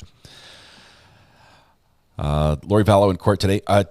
This is Arizona, right? We're gonna follow this one. I think it's just an indictment. I have questions. Does Recovery have a Discord? I don't have a Discord, but there is a Discord that we are friends with called As the Gavel Drops.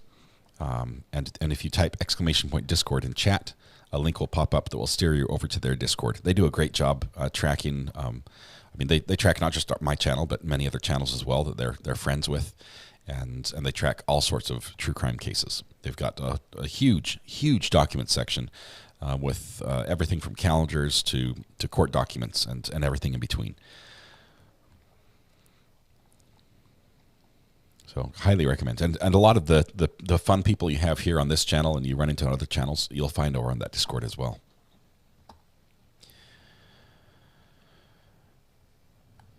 Let's see.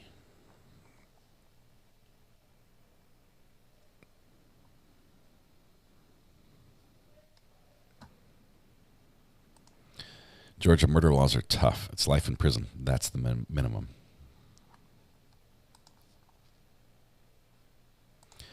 Just like the arrow analogy on opening statements. Yeah, the whole William Tell shoot an arrow into a tree, hit the bullseye analogy. It was a long way. It was a long way around when I think the defense lawyer probably should have spent some more time telling the story that would resonate in the jury, or at least percolate in the jury's mind about what they say actually happened, instead of telling the story about bows and arrows and targets, which are not in the story. Seems strange. Judge is back. I think maybe IT may be fixed. Had about a 20-minute break there. Okay, so I'm informed that everything is up and running for the time being. We have a workaround to try to get us through the morning.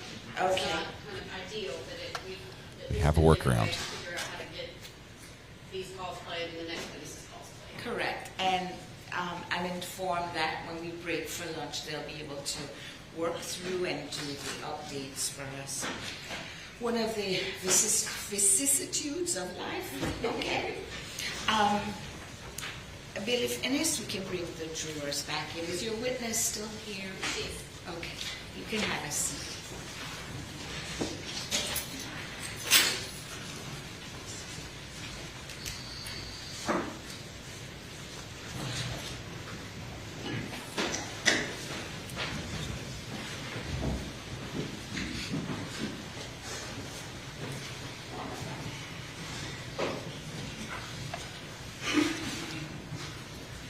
I believe it's Jamaica.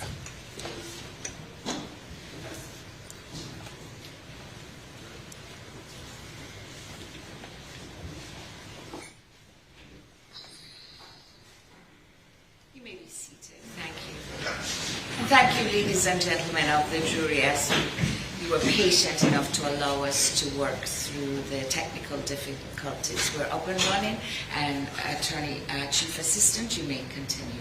At this time, the state is going to publish the first 911 call of the defendant, which is State's Exhibit 4A. Okay. Take County 911. What is the location of your emergency? Yes, ma'am. I'm just on Forest Parkway and Clark Howell Highway. And there was just an accident. I'm sure they've already called, but I just witnessed it, and I just wanted to make sure that I guess probably as well in case they didn't. All right. Were they on? What were the kind of vehicles involved? It's a red Dodge pickup truck. I think it's a Dakota, and a semi was involved. And the red Dakota ran the red light and slammed into the side of the semi. It doesn't look like we received any reports on it yet. I'm going to get in the call here. Okay. For the Dakota, and were they on Forest Parkway or on Clark Howell? The semi and I were turning left onto Forest Parkway, and the Dakota was going west on Forest Parkway. Oh, okay. And what's your name? My name is Hannah. H-A-N-N-A-E. Last name is Payne, P-A-Y-N-E. 470.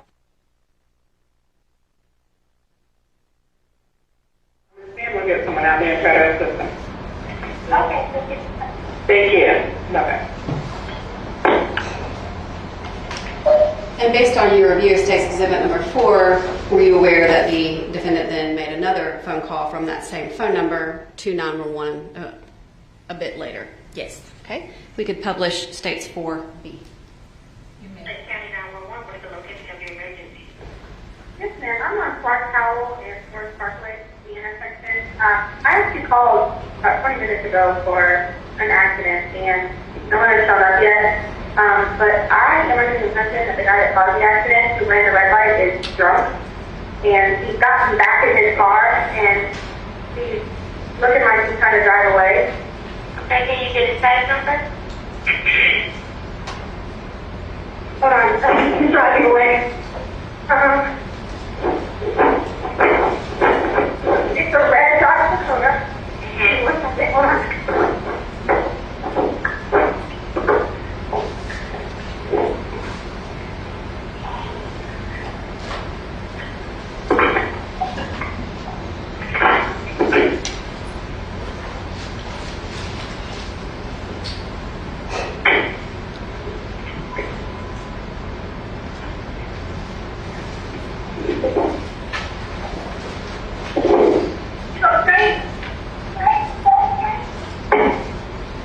Okay, so he is going west, down Fort Parkway. Okay, so you couldn't get the same number? No, but I'm catching up to him right now. Okay, but we actually do not want you to chase him. We just want you to be safe. I understand. I understand 100%. I'm just going to get the tag number, nothing else. But I'm going west down Fort Parkway.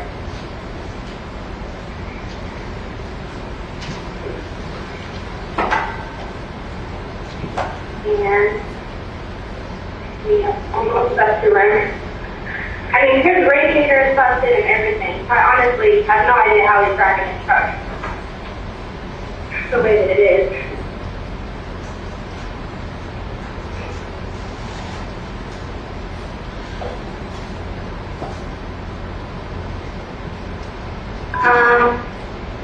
Okay. It is a Georgia Tag license plate is RHA as an apple 4859.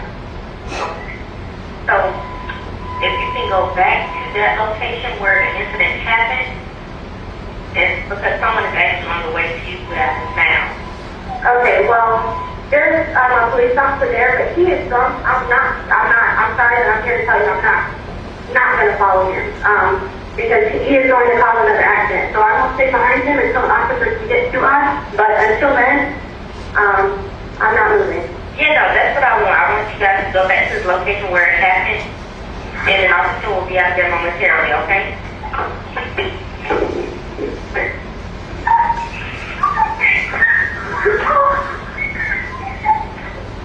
Ma'am.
No, I don't. Okay, ma'am. There's a police officer here now. Okay, speak with them. All right. Judge McCaskill, correct? Yes.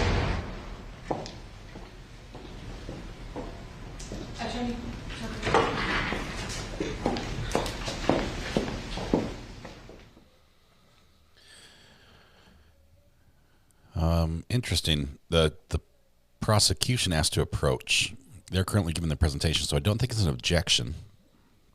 We're not going to count this as an objection, but definitely as a sidebar, possibly getting permission to go in a certain area with evidence.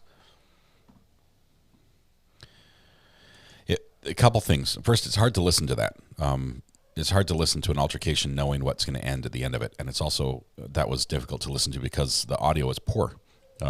We're listening to like a microphone placed in front of the speaker, and it's a poor job at that. So it's not a very good version of the events as far as helping us understand what happened. But I think most of us could get the basic picture. What was clear in that recording was that before and after the altercation, Hannah was told by the dispatcher, "We don't want you to follow him. We don't want you to chase him. Go back, wait for the officer." And she said, "No, I'm not going to do that." And her reason was, he's drunk. He's going to hit somebody.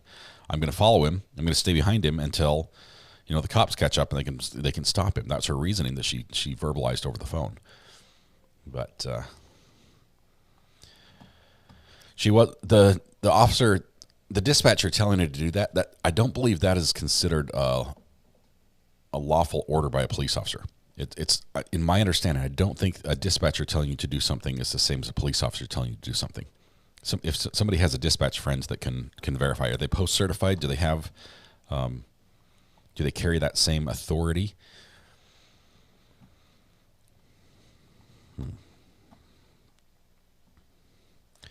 Just a careful attorney. She did assume she was drunk. He was drunk.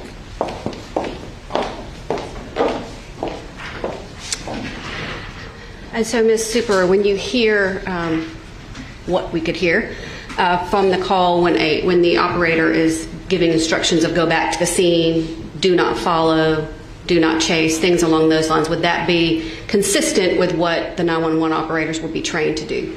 Yes. Your Honor, if I could clarify, she is the individual that answered the phone, correct? No. And then any kind of comments that she makes that was said, I think would be hearsay. Okay.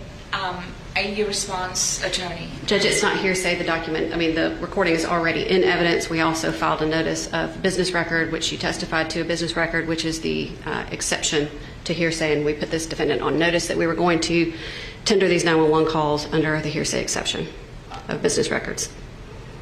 If she goes down the line of trying to go exactly what the intent was, she talked about what's on it, but if there's any intent of what was meaning by these comments, what was said on it, I would say no. I would object at that time.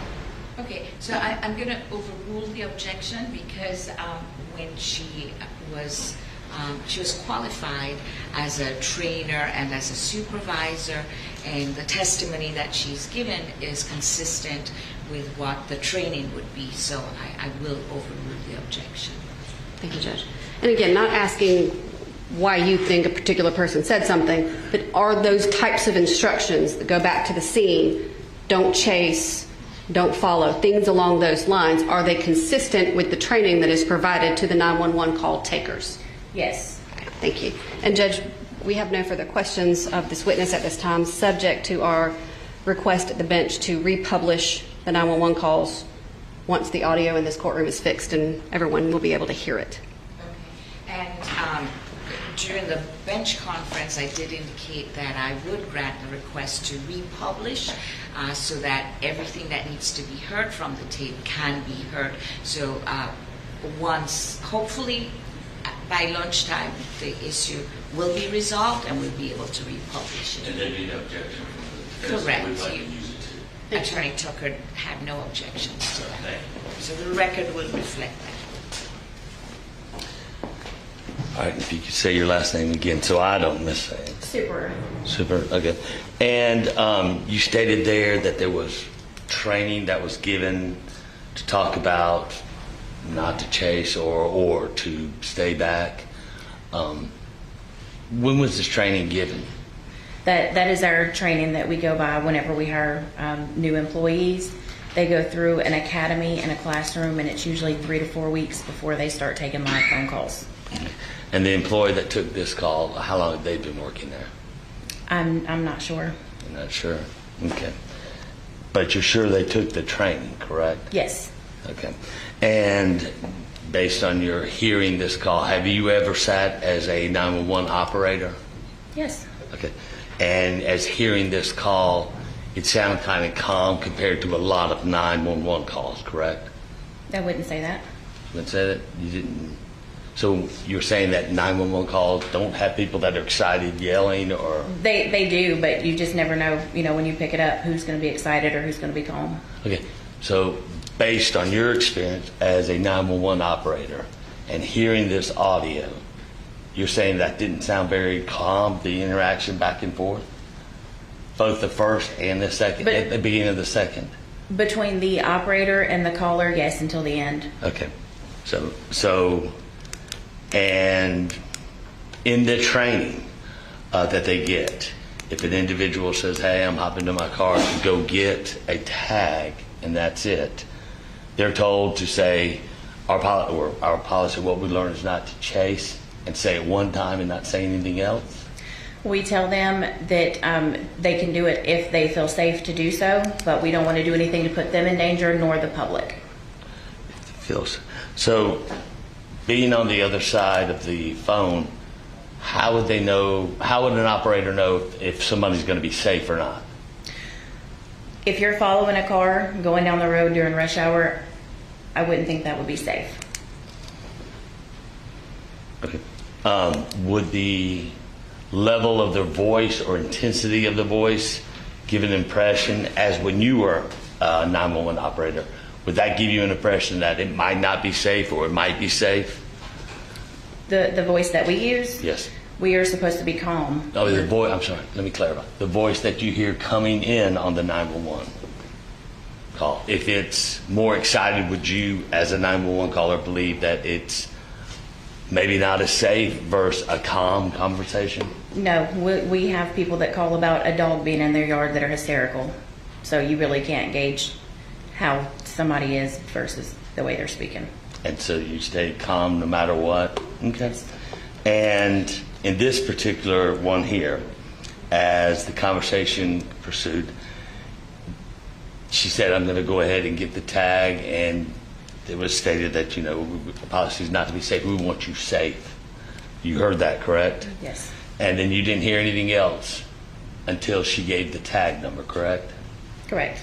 How many times have they trained to say, we don't want you to follow this car, we don't want you to do this? How many times are they supposed to say it in their training? We tell them that. If they say they're going to continue to do it, then we just try to get as much information as we can.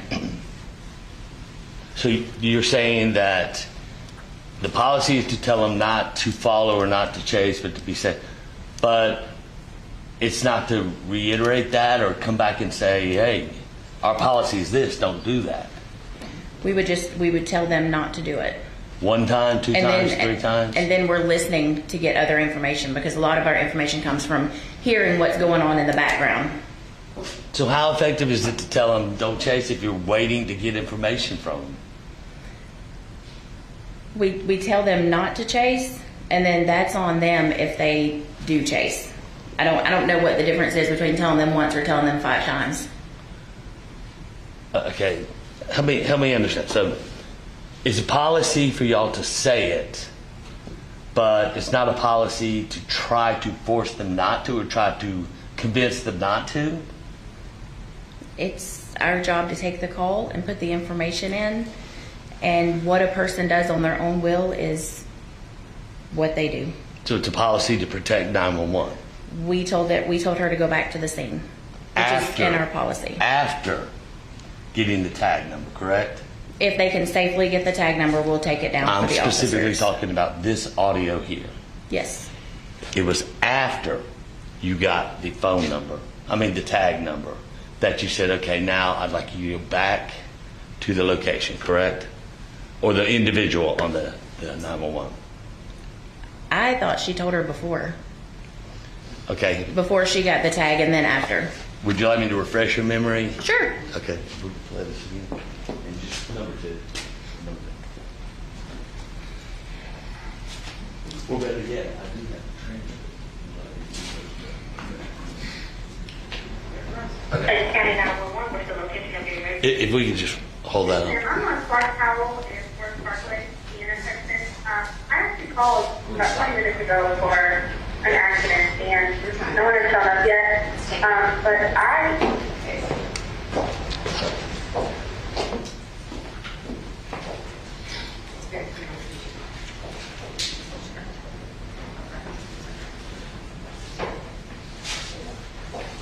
If I may approach it, these are the transcripts of the 911. This is the first one. And this is the second one. And what I'm specifically asking is, and you can read this page and the next page to refresh your memory. Okay. And then I'll ask questions about that. Okay. Okay, so from hearing the audio and looking at the transcripts of the 911 tape, it was said one time, please ma'am, don't chase, and nothing else was said until the tag was given to him, correct? Correct, but she did tell her that we don't want her to chase him. She asked her if she could get his tag number, and when she advised that she was chasing him, they said not to do that. She never advised she was chasing them, correct? She said she's catching up to him. Okay. And that's when they told her that we did not want her to chase him. And then what was said after that? That we wanted her to be safe. Okay, and what was said after that? She said she understood, and we told her that it was not safe for her to chase him. Excuse me. I understand. Okay. So, in those conversations, did you say, do not chase, or did it was said one time, and then it was a radio pause or audio pause until she gave the number, correct? She said, we actually do not want you to chase him. Your defendant said, I understand. And then we said, it is not safe to chase him. So we said it twice. Okay. And upon that, what happened? What was said after that? Do you see the prosecutor's After that, the defendant advised that she understood 100%. Okay. And that she was just going to get his tag number. Okay, if we could play it again, please. Play the full, the entire one.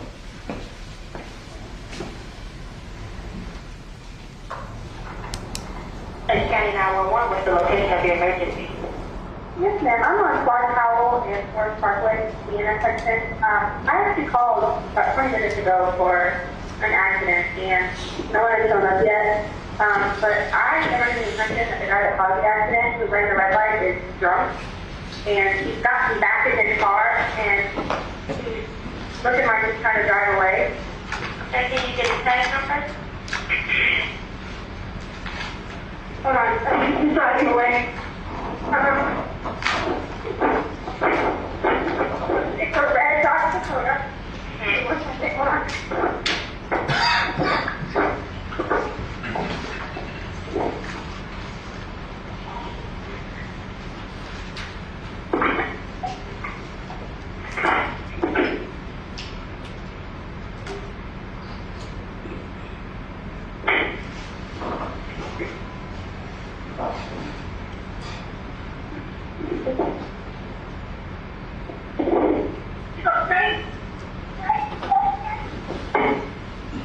Okay, so he is going west, down Fort Parkway. Okay, so you couldn't get the tag number?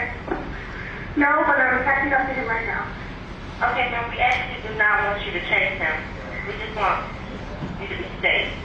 I understand. I understand 100%. I'm just going to get the tag number, if nothing else. But I am going west down Forest Parkway.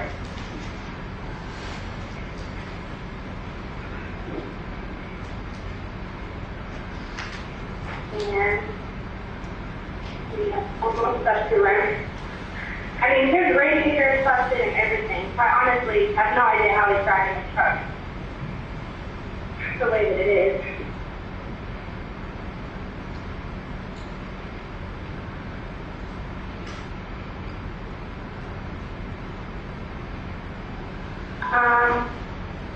Okay. It is a Georgia Pass license plate is R8AF Apple 4859. Okay. So, if you can go back to that location where the incident happened, it's because someone is actually on the way to you guys now. Okay, well, there's a police officer there, but he is drunk. I'm sorry that I'm here to tell you I'm not going to follow him, because he is going to cause an accident. So I'm going to stay behind him until an officer can get to us, but until then, I'm not moving. Yeah, no, that's what I was... All right, ma'am. So you heard the conversation again, and that appears that in that conversation, when they're asking, did you get his tag number? What did it sound like she was doing? Did it sound like she was moving forward or running with the phone or trying to get to her car? What did it sound like to you? Obviously, that's speculation. This witness can't speculate to what the defendant was doing. Okay, and I'll rephrase it. Okay, so I'll sustain the objection. In your experience as a 911 operator, defense hasn't won a single when somebody's objection on the phone and breathing heavy or sounding as if what you just heard, in your experience, what would you conclude is going on? I mean, I couldn't come to a conclusion. She could be outside and the wind could be blowing. Okay. So, but during that period of time that was elapsing, is it the training that is told to say, ma'am, do not chase? Is it told when they say, you didn't get the tag? Is it training that they tell you to say, don't chase at that time? When we find out that they are pursuing, that's when we let them know not to do it. Okay, so when they asked, so you couldn't get the tag, and she said, kind of, no, I didn't. At that time, you're supposed to say, do not chase, be safe. If she said she was following the vehicle, then yes. Okay, and then from that point, and I don't know if you caught it, I was timing it over here. There is a gap, a significant gap of about 37 seconds. That radio contact with her and 911 is just blank. Is that the policy, just to kind of sit back and hear and wait? Or is it to go ahead and say, our policy is not to chase. Please do not chase, our policy. Or what happens? What does training teach you? I can't say what the operator was doing. I wasn't there. I could say what I think happened, but I can't say for sure what was going on. But I'm asking about training, the training that they go through to be able to handle calls like this.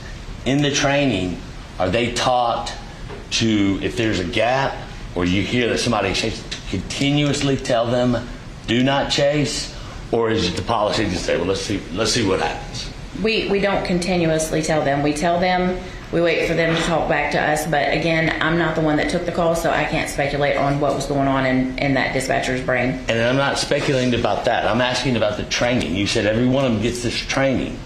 The training, are they taught to continuously tell them not to chase, or you say it once and then you sit back to see what happens? Judge, I'm trying to give some leeway, but he's asked this question about 10 times. I've not heard a yes or no. Wait, all 10 times. Okay, just be reminded that we have a court reporter that cannot record two voices at the same time. Yes, ma'am. So if you'd allow the objection to be complete, Attorney Tucker. Yes, ma'am. Okay. And for the official, the objection is asked and answered. Right, and your response, Attorney Your Tucker. Honor, I have not heard, I'm asking specific yes or no questions. I have not heard a response of yes or no and then an explanation. I've heard someone trying to say speculation, but I'm asking for a yes or no, and I've not heard that. Okay, so I am going to sustain the objection. I believe she has answered the question several times, so the objection is sustained. Okay. Okay. Did I count all these? Am I right on the objections? The gap of, say, what I estimated was 37 seconds. During that period of time, you did not hear on this tape her say, do not chase, during that gap, correct? And the gap would be from when the 911 was over talking, when she was talking and you couldn't clearly hear what was being said, but it does appear that she says, I understand, and kind of in the background the other operator saying, it's not safe to chase him. In that gap from that point on, did you hear the 911 operator say, do not chase, do not chase? No. Okay. And you stated earlier, and I wrote it down, you stated earlier that only certain people can accept or hold these 911 tapes, correct? In the beginning of your testimony. In our department, only certain people can access them. Okay, and who is Tim White? He used to be the open records, the person that pulled the open record tape, the audio. Okay, during this period of time when this audio was taken, was he over all that at that time? I don't remember. Have you ever met Tim White? Yes. Okay. Now, you stated earlier, too, that it cannot be altered or changed in any form or fashion, correct? Correct. Has there ever been an occasion while you've been working there where there's a gap and it could not be explained in the 911 tape? A gap, like just a radio silence or a clip that's missing or a gap? I mean, there have been times when the system has failed. And when the system fails, does it leave a gap in the 911 tape, or how does it fail?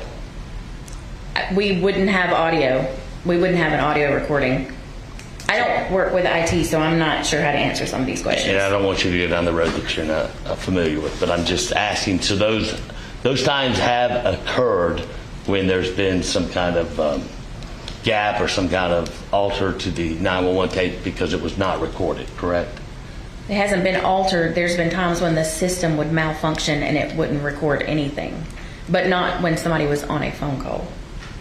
Okay. And to your knowledge, on that one tape, there was no notes that it didn't catch the audio, it didn't record the audio on that second call? No, everything recorded. Okay. Thank you so much. Okay, thank you, Attorney Tucker. Any feedbacks from the state? Just one moment.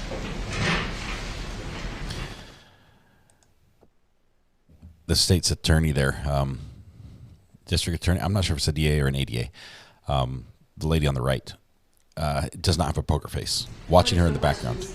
Okay, super. All right, make this witness be excused. Watching her in the background is quite entertaining as she makes faces at the cross-examination questions.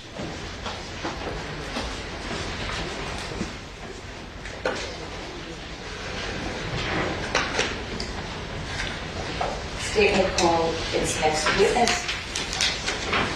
They call Tiana McCartney. Lots of noise. Couldn't tell who that is. Tiana? I think it's Tiana somebody? What witness is that, AD Hunter?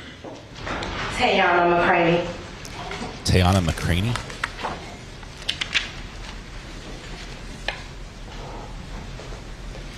I believe she was alone in the vehicle. Joe, I haven't heard of anyone else being with her.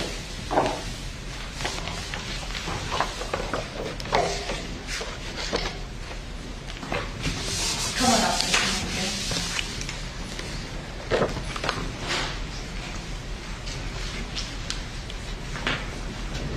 I'll get the rear cam shot.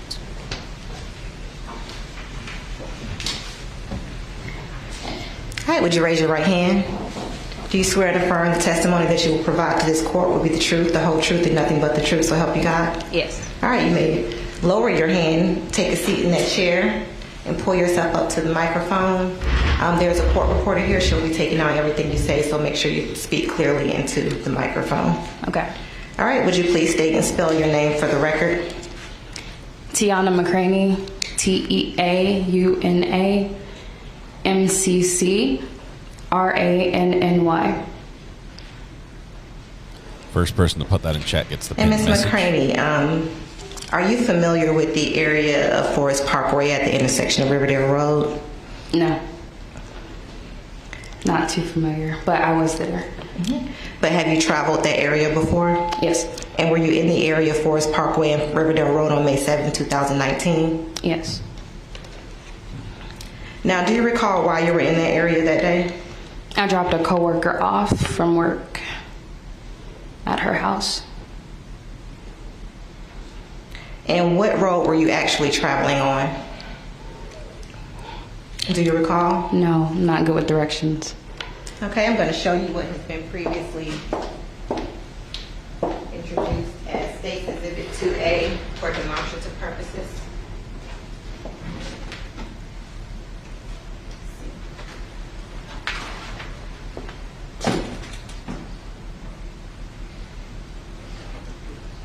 Court has the gain on the podium mic, the lectern mic, very, very high. So it's getting a little bit of feedback. We're hearing a ring on the high end. So is that the area where you were traveling on May 7, 2019? Yes. Now, as you look at that area on that map, can you tell me which road you were actually traveling on? And if you need to take a closer look, Your Honor, make sure you step down. Yes. This was the highway? Can you hear me? Yes. She can't identify. I'm going down this road. Which would be Riverdale Road? Yes. Okay. She asked now, are you about what the familiar road with the was. incident involving a shooting that took place in that area on May 7, 2019? Yes. Okay, and can you explain to this court what you observed? I was in the lane closest to that little, I guess, divider that's where the crosswalk is. You can get down and point to explain. I was coming down here in this little area right here. It was like a pickup truck right there, and a Jeep came and like ran over this little spot and blocked him. It's not a 4 point. And blocked him from driving, so he abruptly braked. And it caught my attention because it was like really aggressive. I thought it was just road rage at the time. And then a woman popped out of the car and she said, "Get the F out of the truck," to him a bunch of times. And she pulled out a gun, and I remember there was a lot of traffic. So we couldn't really move, and people started honking to get the heck out of the way. And I remember her back was to me because I was really close to them, and I didn't really have anywhere to go. I was blocked in, and she was talking to him. I don't remember what they were saying at this time anymore, but I remember he backed up a little bit and he hit her truck, and she jumped through the window and started fighting him. At that time, people were really honking, and I had a little bit of space to move up, so I pulled into the lane that they would have been in to pull over because I knew I was going to stay, and then call the cops. So I was on the phone with the cops at the time. Okay, so when you first saw the Dodge Dakota, he was merging from Forest Parkway onto Riverdale Road? Yes. And then you observed the Jeep. How did she maneuver the vehicle once he merged onto Riverdale Road?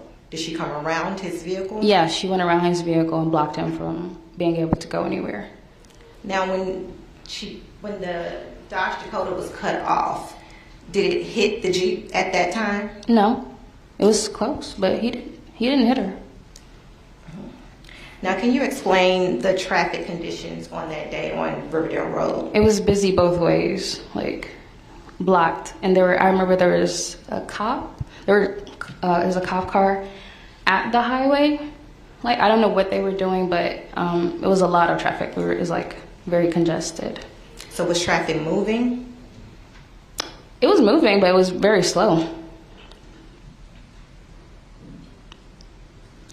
Now, when you saw the Jeep jump the median and block the Dodge Dakota, when did the person jump out of that Jeep?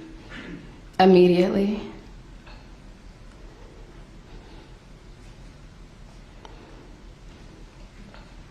And when the person jumped out of that Jeep, where did they go? Straight to his window on the driver's side. Now, as you sit here in the courtroom today, do you see the person that was driving that Jeep? Yes. And can you identify that person by where they're sitting in the courtroom and what they're wearing? A yellow, dress casual outfit right there. All right, let the record reflect the witnesses identified the defendant in open court. Yellow casual outfit. Now, when the defendant jumped out of the Jeep and headed toward the Dodge Dakota, what, if anything, did you hear her say? I heard her saying, "Get the F out the car." She just kept cussing at him, "Get the F out the car." Now, could you tell whether Mr. Herring's window was up or down? I don't believe that it was completely up or down, but I don't remember. I'm not gonna say. But how close was the defendant to his window? Very close to his window. And can you describe the defendant's demeanor? Aggressive. Now, were you able to see Mr. Herring inside of his vehicle during this incident? Yes. And what did you observe of Mr. Herring? He looked confused. And could you recall if he was saying anything back to the defendant? Not at this time. I did, but I don't remember anymore what he said. Now, at any point in time when you observed the altercation, did you see Mr. Herring's hands at any time come out of the truck? No. Could you see him attack the defendant in any way? No. I mean, I did see a struggle after she jumped in his car, jumped through his window.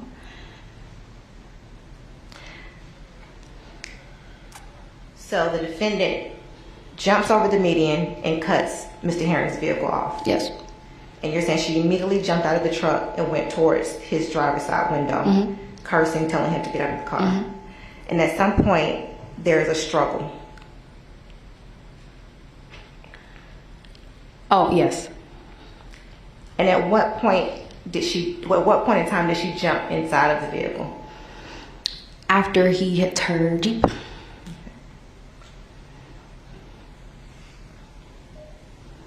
Now, what is the defendant doing at the driver's side window before Mr. Herring kind of hits her Jeep? Holding him at gunpoint and cussing at him.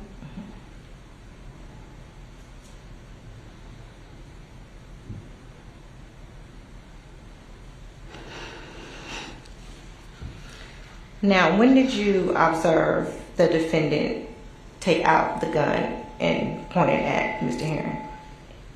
Herring? Very shortly after she got out of her truck.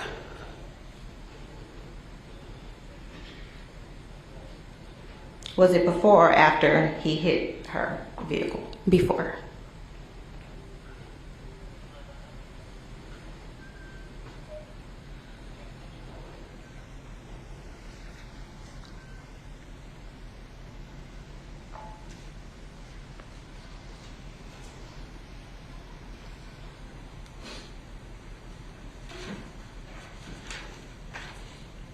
Now, did you observe the defendant actually shoot Mr. Herring? No. You had pulled your car up prior to that? Yes.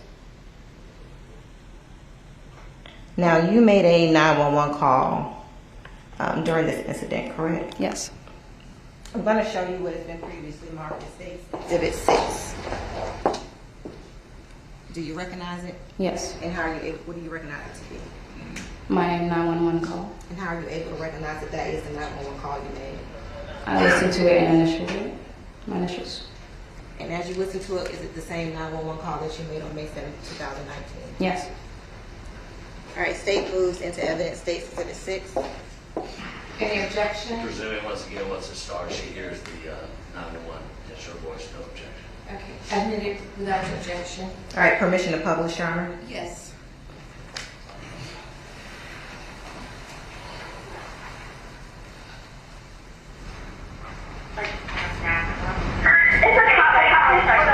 Hold on, sweetheart. Call it about Forest Parkway and Riverdale Road. Okay. Hello? Hello? Hi, I'm sorry. I want the intersection of Phoenix Boulevard and Riverdale, right before the highway. Is this woman?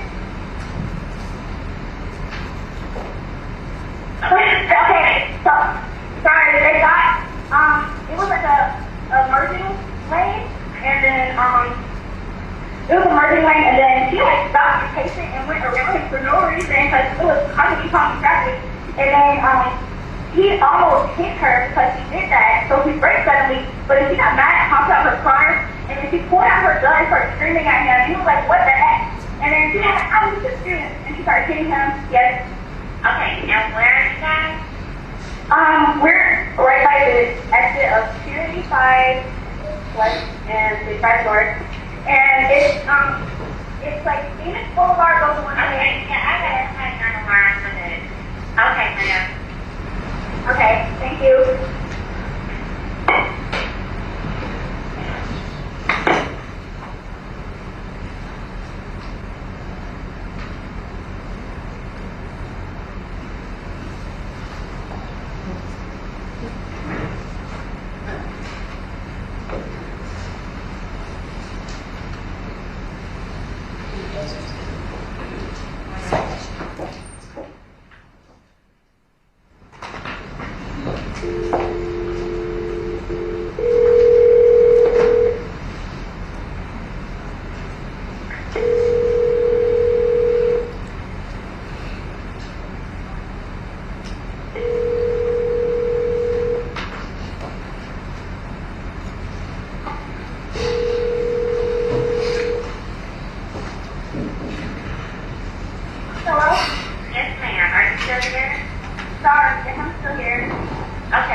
When you saw the defendant cut Mr. Herring's vehicle off, what was her demeanor? Your Honor, I judge speculation. She doesn't know Ms. Payne. She doesn't know what her demeanor would be. Therefore, I believe this is speculation. Your response, Lady? Yeah, she can testify about anything she observed as far as the defendant's actions on that day. So I'm going to overrule the objection. The witness can certainly testify as to her personal observation and what she concluded from her observation. I did not see her in her Jeep when she got out. She was immediately aggressive. I didn't understand what was going on. I just thought it was like road rage at the time. Maybe I didn't understand, but that was the first time I saw her when she actually got out of the truck and was immediately aggressive. And you said that shortly after she jumped out of that Jeep, she pulled her gun? Yeah. Yes. And went immediately to Mr. Herring's window? Yes. Did you ever see her attempt to de-escalate the situation? No, I don't recall her trying to de-escalate anything. And as you sit here today, you stated that Mr. Herring looked confused. Yes.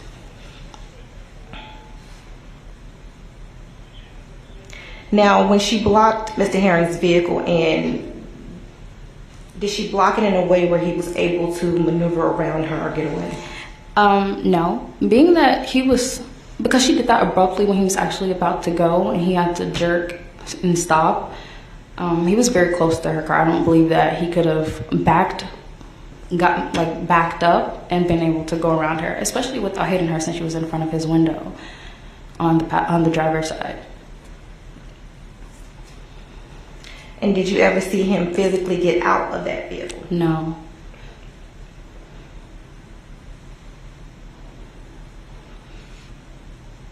Now, did you observe Mr. Herring after he was shot? No. Did you observe the defendant after Mr. Herring was shot? Yes. And what was her demeanor at that time? Calm. Like, aloof. When I saw her, she had the gun and the cops were coming and she just was like, here, gave it to them. Like I don't know. There wasn't a lot of emotion there.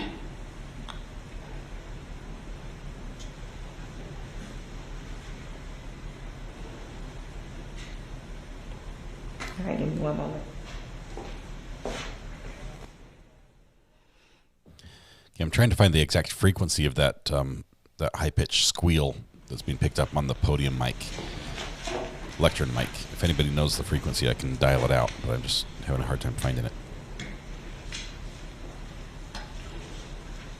Now, you testified that you observed Mr. Herring hit the defendant's Jeep. Yes. Where was the defendant standing when that happened? His driver's, where she was the whole time. So she wasn't in front of his vehicle? And there was not space for her to be in front of his vehicle, no. So he wouldn't have been attempting to run her over? No.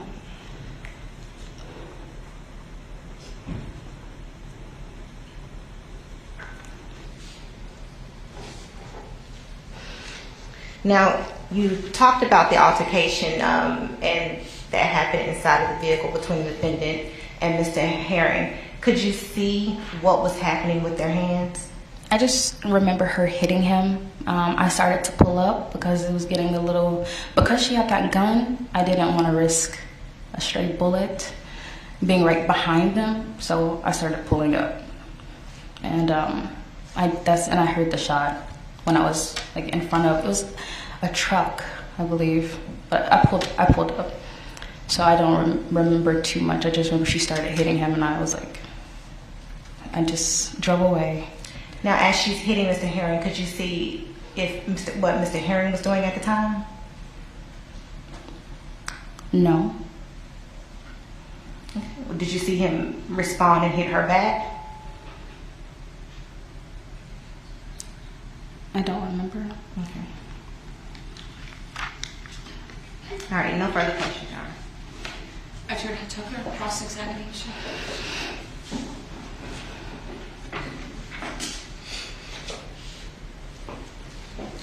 So watch the face behind the attorney because it's quite expressive.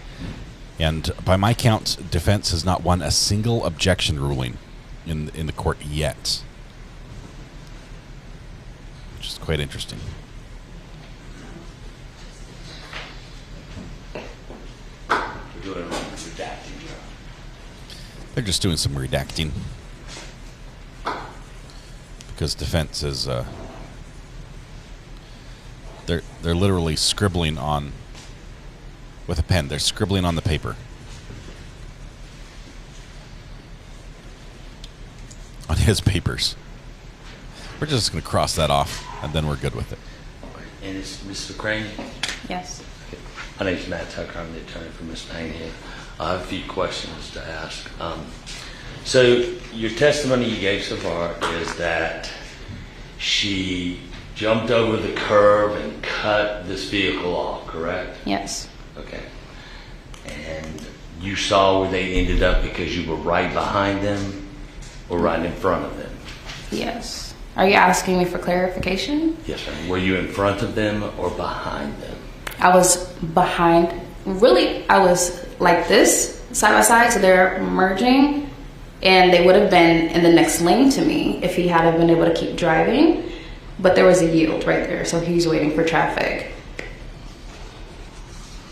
So you say there was a yield sign there?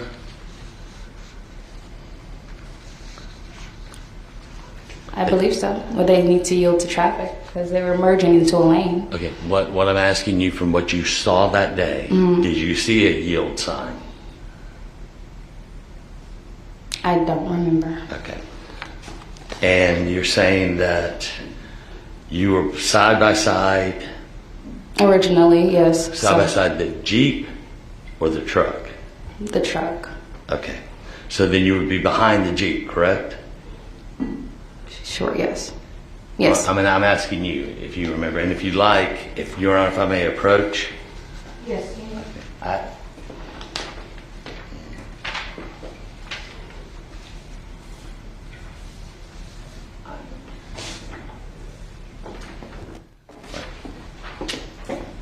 What I have here are pictures of the end results from that day. Do you recall seeing this in this kind of manner? Yeah. Okay. And having seen that, is that a fair and accurate representation of what you recall happening that day? Yes. And that's exactly how you saw the vehicles at the end? Yeah. At this time, Your Honor, I would like to tender defense exhibit number 6, number 4, and number 7. 6, 4, and 7. 4, 6, and 7 for those of us that have. No objection, Your Honor. Admitted All right, without objection. And if I may publish them to the jury. You may. We'll look at them one more time. We'll publish them. All right.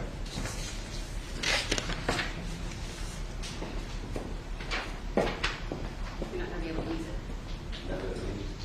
I think she's got the buttons cut off. Try it. This is a moment to tell you about great ties and how they look close up.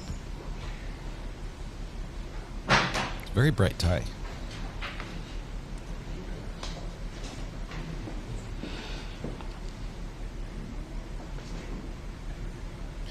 We may get to see these photos if he publishes them using the their version of the Elmo. Matthew, all the good lawyers have that tie, so you're going to need to get one. Well, cut off because of the update. You can't use the right this minute. Okay. There, I can publish 2 of these pictures to the jurors so they can pass around one as a reference. okay, so now Yes. we're not going to be able to see them because they're doing an update on the computer. Because of the update, we can't use the Elmo. So now we're going to hand them to the jury, which means we don't get to see the pictures. If I may publish these to the jury. Defendant is 24, Annie. Oh, is it about the picture? Yes, sir. All right. So the picture you have in front of you, as you can see, that's the way the truck and the car ended up, correct? Yes. Where's the median in that picture? There's no median from this angle in this picture. Okay. It's behind it. Okay. So there's that. Okay. You see the median? Yes. Okay. And is there any need to jump that median for these vehicles to end up in that position? No.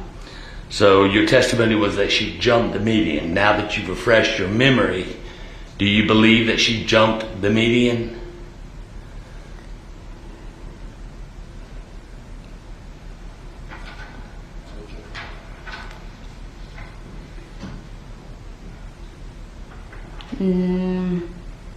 She did go around him, but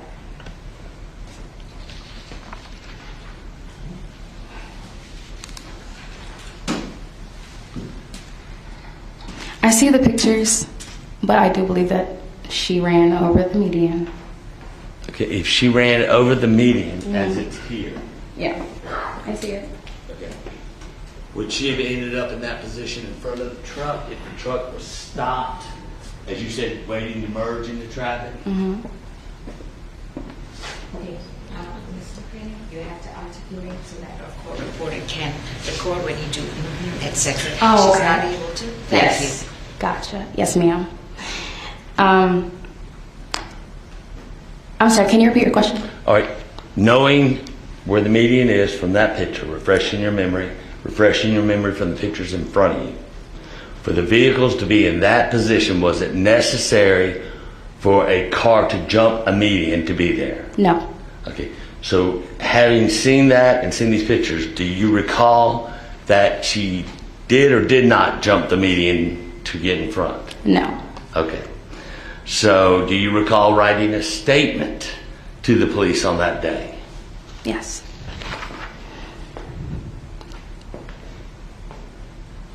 If I may approach, Your Honor. Yes,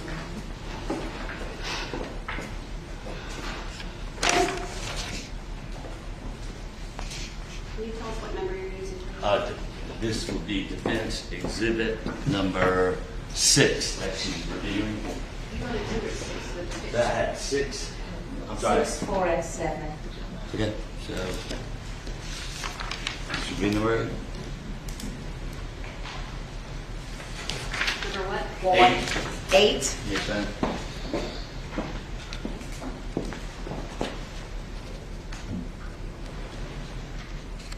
He's just numbering things on the fly. Does that look like a fair and accurate representation of what you wrote that day? Yes. Is that your signature at the bottom? Yes. At this time, Your Honor, I would like to introduce defense exhibit number 8. Any objection from the state?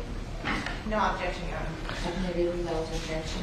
All right, now that you've had time to review that document, did you ever mention about a Jeep jumping a median to cut off the truck? No.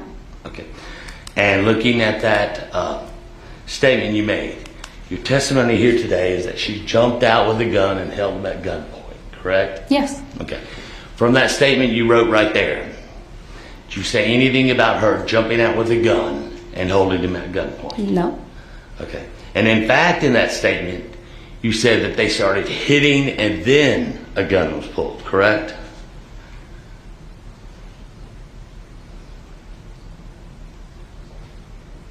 No. Okay. What did you say? She cut him off and he had to brake suddenly and he almost hit her by like an inch. Then she hopped out so quickly, screaming, and pulled up her shirt with her gun. Then she started hitting him. Okay. Now, the part there that he did not hit the vehicle at the beginning, correct? Yes. But then you did state that he did ram the vehicle or hit the vehicle, correct? Yes. So there was a space between them that he didn't hit. He had an area of space between the two vehicles, correct? There was no accident at that time. Yes. And I believe in your testimony it said he could have backed up and left without hitting her, correct? No. You just stated it a second ago. You said he could have pulled back and gone away without hitting her.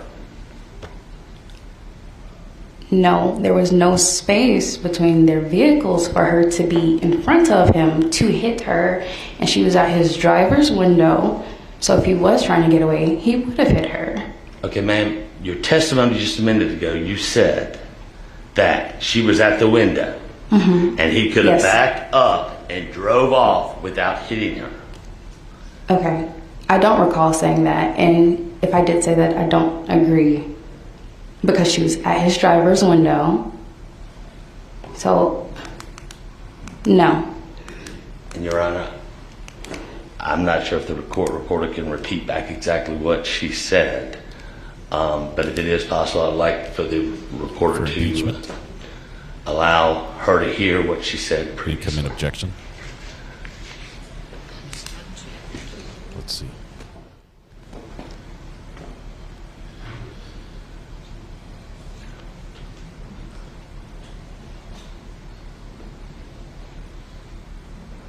This is risky because she might just be able to clarify something. Excuse me? Lewis question? Yes.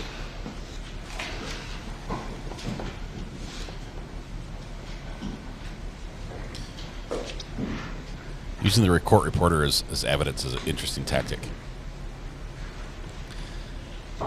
Don't recall her saying that. Yeah, he better have a good recollection of this.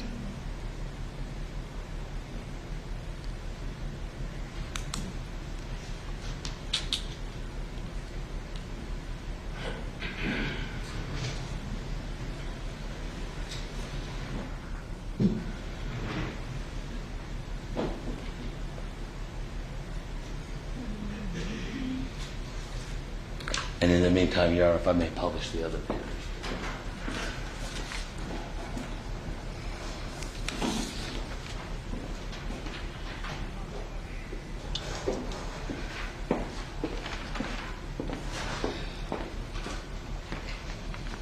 I have not decided on this one. I want to hear the evidence. They are using a thermometer, a laser thermometer on people coming into the courtroom. Interesting. I don't want to make that a point of discussion. It happened on the screen, so let's focus on the court, though.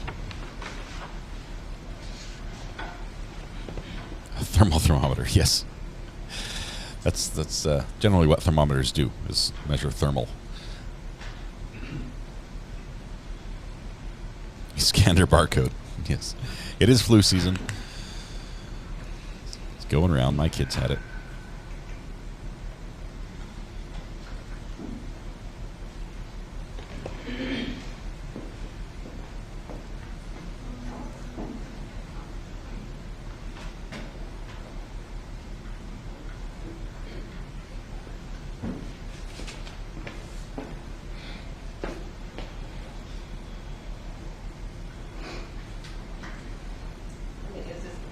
Now, when the Dodge Dakota was cut off, did it hit the Jeep at that time? The witness said no, it was close, but he didn't hit her. And then Ms. Hunter asks, can you explain the traffic on Riverdale Road? It was busy both ways, blocked. There was a cop car at the highway. I don't know what they were doing, but a lot of traffic. It was very congested.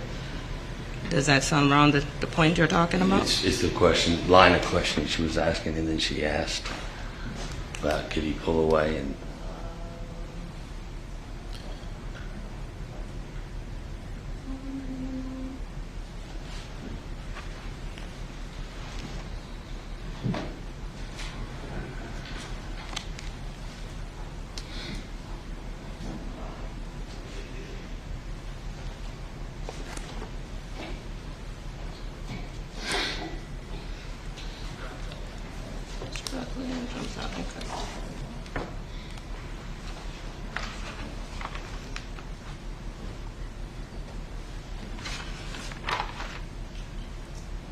Yeah, we're just having the court reporter peruse through about an hour's worth of testimony questions to find something he thinks he remembers. We could probably find it faster and text it to him.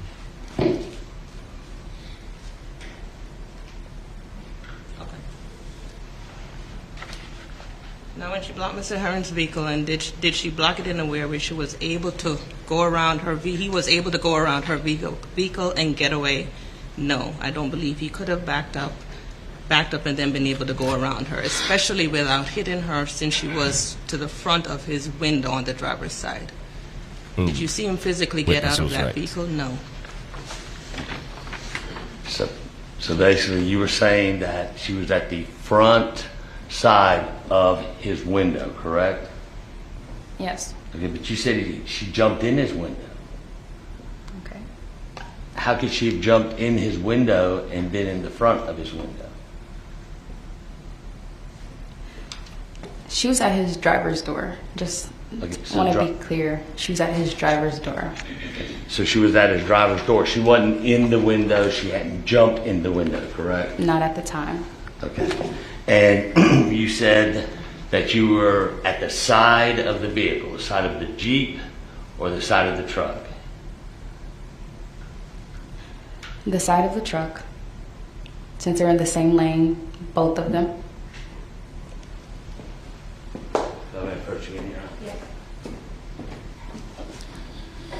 So he tried to impeach this witness, So they were saying in the same lane? Is that a lane right there?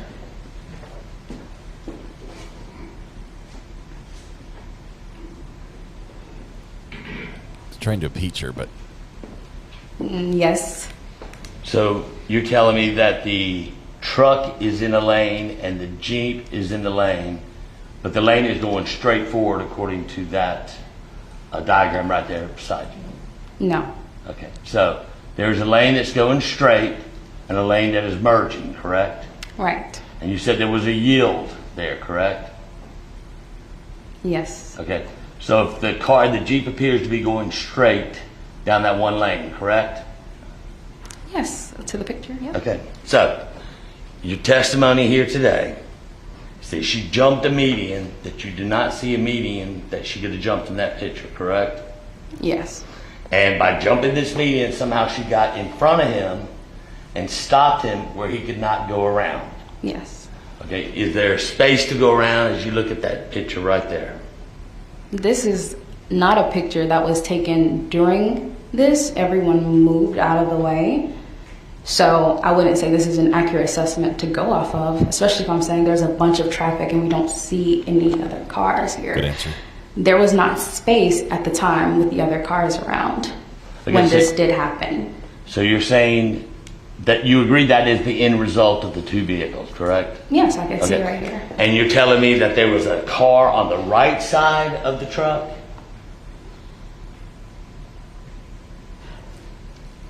The left side Okay. of the truck. All right, if you could look please.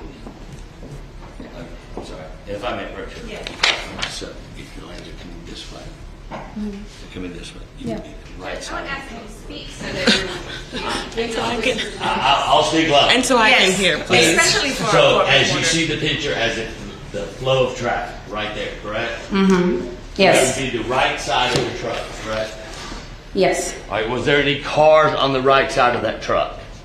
At the time this happened, yes. Why would there be a car on the right side of that truck?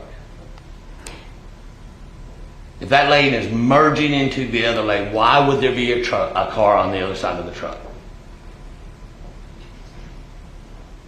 You just told me, because I said no at first, that it was the left side, which is where traffic would be. When you came and approached me, you said it would be on the other side. This commentary, I mean, I'm asking a specific question. If There would be no cars on the right question. side. Okay. And you are on the left side, correct? Yes. Okay. So you could see the truck, but you could not see the Jeep. The Jeep would be in front of you, correct?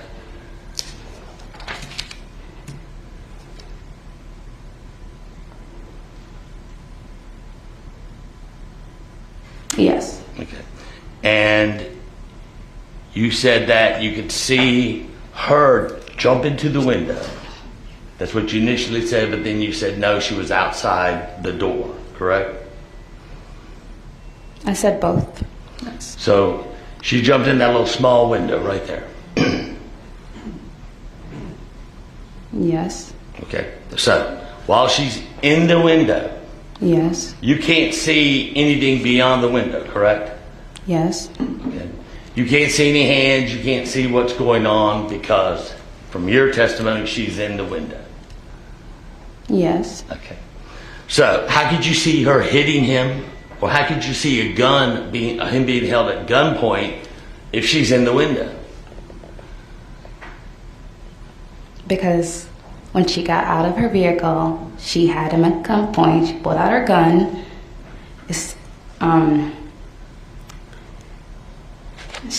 Yes, she got out of her vehicle and she held him at gunpoint. He hit her vehicle. They started to fight.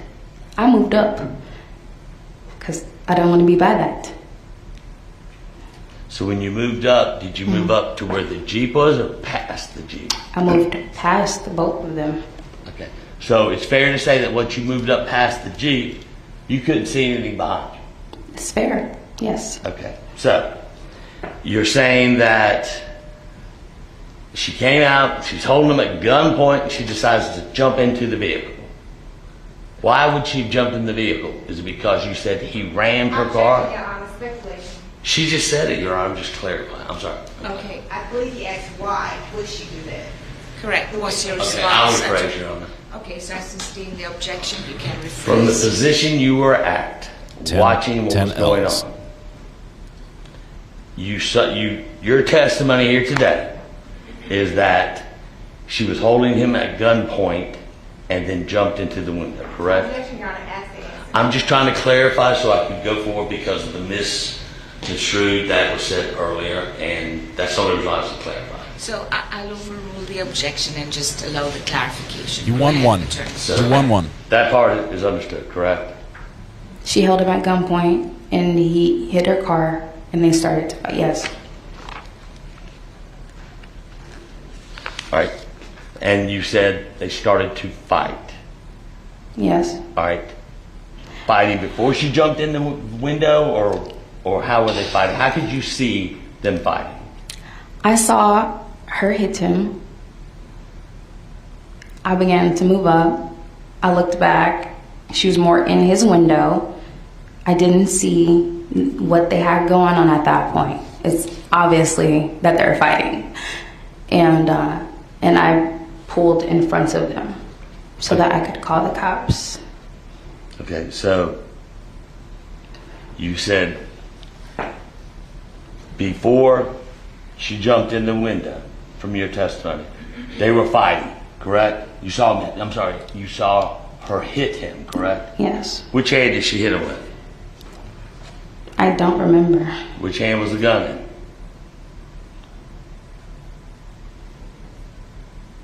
I believe it was her.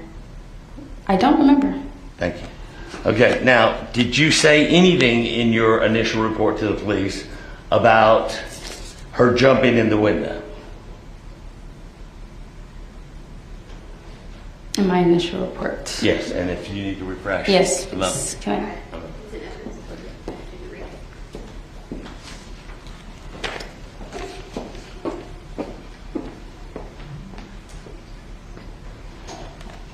And you said, did I say anything about jumping in the window?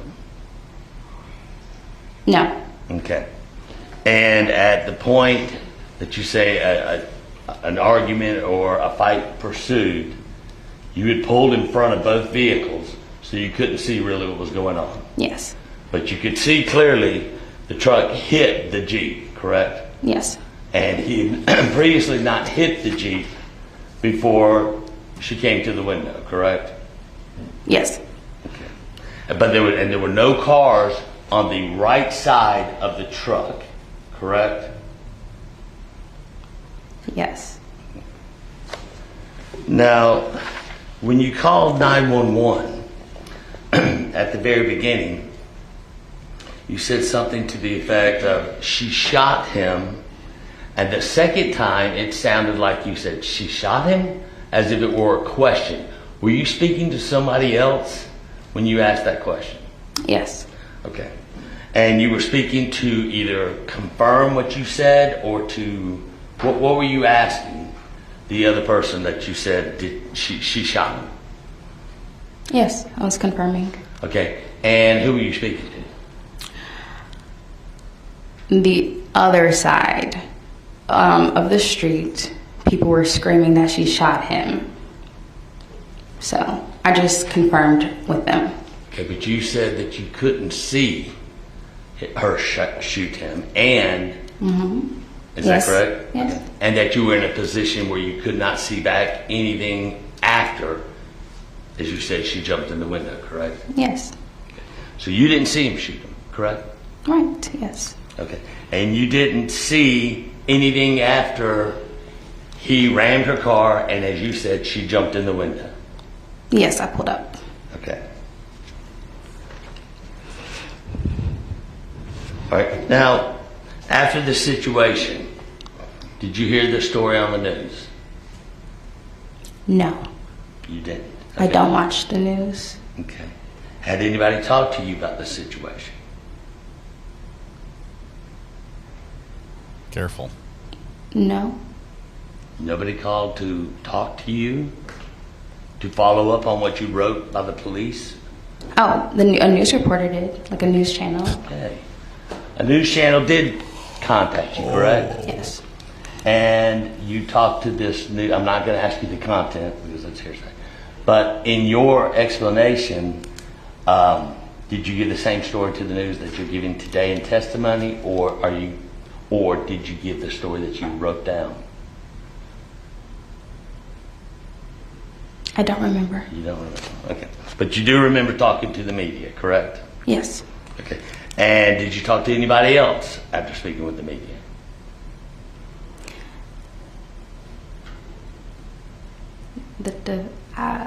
Yes. Okay. And Bonnie?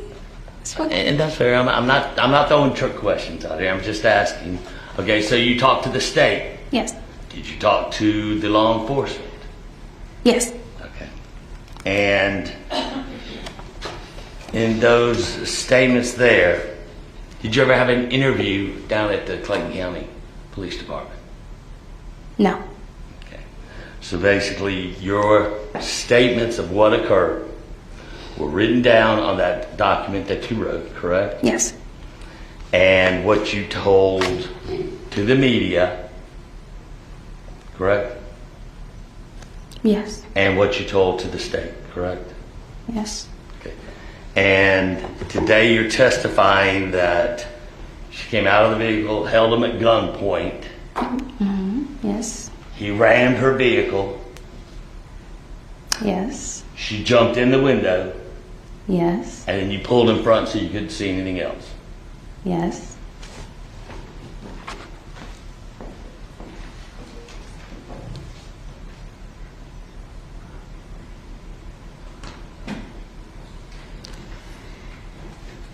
And one more thing. You said that you did hear an exchange between the driver of the truck and Miss Payne, correct? Yes. You just couldn't understand the words that were being said? The main thing I remember is her saying, "Get the F out the car." But no, I don't remember their dialogue. Okay. But it was loud on both sides, correct? Some. I was able to hear, I don't remember what he said, but I heard some of what he said. I didn't hear all of what he said. Just her, I heard her a lot. But you heard some of what he said? Yes. What did he say? I, again, don't remember.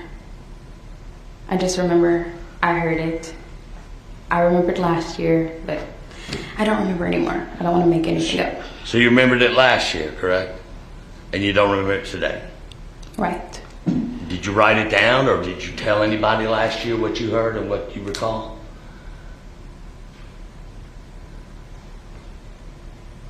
I recorded it. I don't have the recording. But no, other than that, no. Why did you feel you had to record it? I didn't want to forget. But here you are today, at the time of trial, and you didn't listen to that recording? Objection, Your Honor. Asked and answered. She said she does not remember, she does not recall. She said she recorded it, and she recorded it for her memory, and I'm asking her, did she listen to that recording today or before today? So I'll overrule the objection and allow her to answer. So did you listen to that recording before coming here today? I did not. I don't have that phone anymore. But your intent to record it was so that you could remember it for today? It was. And you stated that, hold on a second.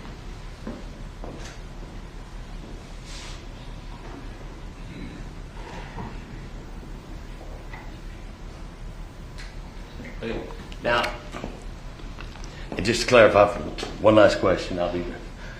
You're stating when you moved forward, you couldn't see what was going on at the vehicle, correct? That's correct. So when you moved forward, what was the last thing you saw? Her in the window of the truck? Yes. I thought you were going to give me an or, but yes. I'm going to keep it short and sweet because we've been up here a little while. So the last thing you remember is seeing her in the window? Yes. No further questions. And read your back, state very briefly,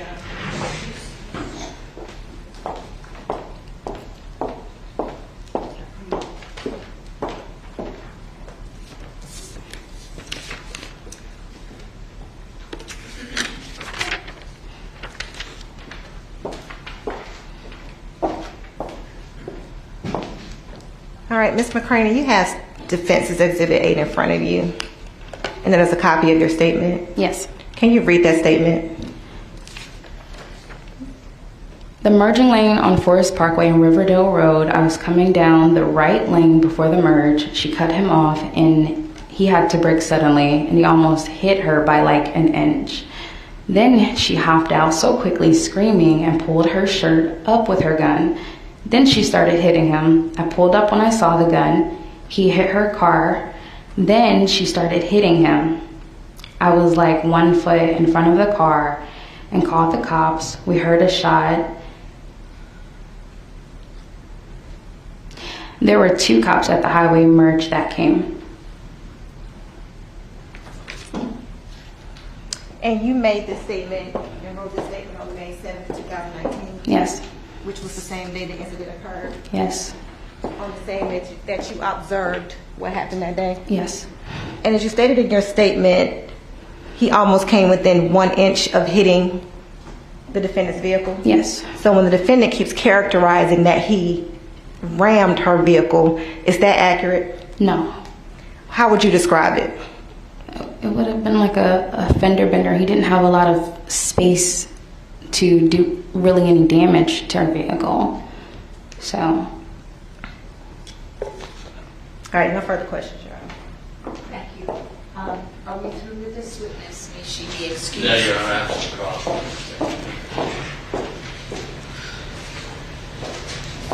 More cross. You may proceed, Attorney Tucker. Go ahead. All right. So, as you were referring back to your statement, Yes. you said that she came up, she pulled her shirt up with a gun, and you pulled up right when you saw that, correct? That's what your statement said? I don't believe that's what I read. Can I get the statement back, please? Yes. I think that is what she read. Thank you.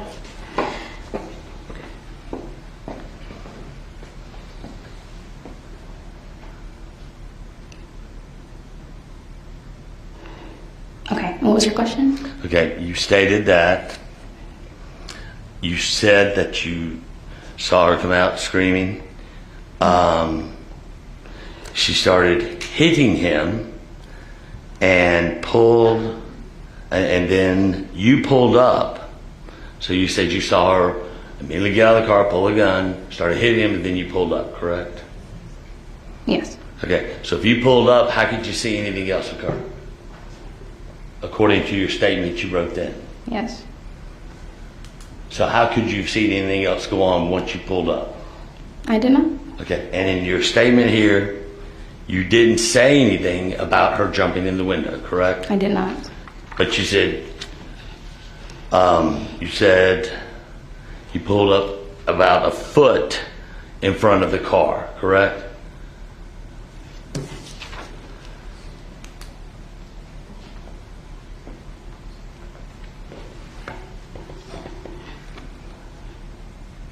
Yeah, I was like a foot in front of the car. So how could you have pulled up and been like a foot in front of the car? Were you in front of the car, to the side of the car? I was to the side of the car. Okay. Go ahead. No, I'm sorry. I was very shaken that day. I wanted to be as detailed as possible, but my thoughts were jumbled. So this is not exactly in chronological order here. Okay, but you said you were jumbled and you were trying to be as specific as you could, correct? Yes, and I wanted to write more, but there was not a lot of space. So I put to what I thought was necessary at the time. So your statement here today is when they handed you paper to write, that you felt you had to keep it as short as that paper? Or is those lines given? Yes. What's on the back of that paper you wrote? Nothing. Could you have written on the back of the paper? Possibly, yes. Yes. And because you were jumbled and you were saying you pulled up 1 foot in front of the vehicle, that may not have been accurate because you were a little bit jumbled and trying to be precise, right? I was like a foot in front of a car when I called the cops. Okay. I pulled up after that. So you say like a foot. Yes. So when you say like a foot, it could have been more than a foot, it could have been less, right? Right. Okay. So when you state that it was like 1 inch, it's the same concept. It could have been like an inch, it could have been more, it could have been less, correct? Sure, yes. Okay. And you keep smiling. Do you find this comical?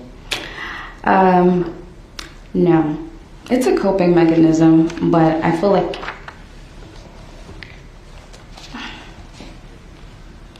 I don't know. Council's please approach. The judge is calling an audible here, getting a little bit combative with the witness, a little bit. The judge has to protect that witness, just a little bit. She's nervous. She's nervous. He is being very aggressive with this, and I realize he's got a job to do, and some of what he's done has been important, especially with pointing out where there are problems, specifically with beep. Yep, you're approved to go sit down. With her memory, and she's got things she accounts. She's in her story today. She's testified to things that she also says she could not witness. No further questions, John. Thank you.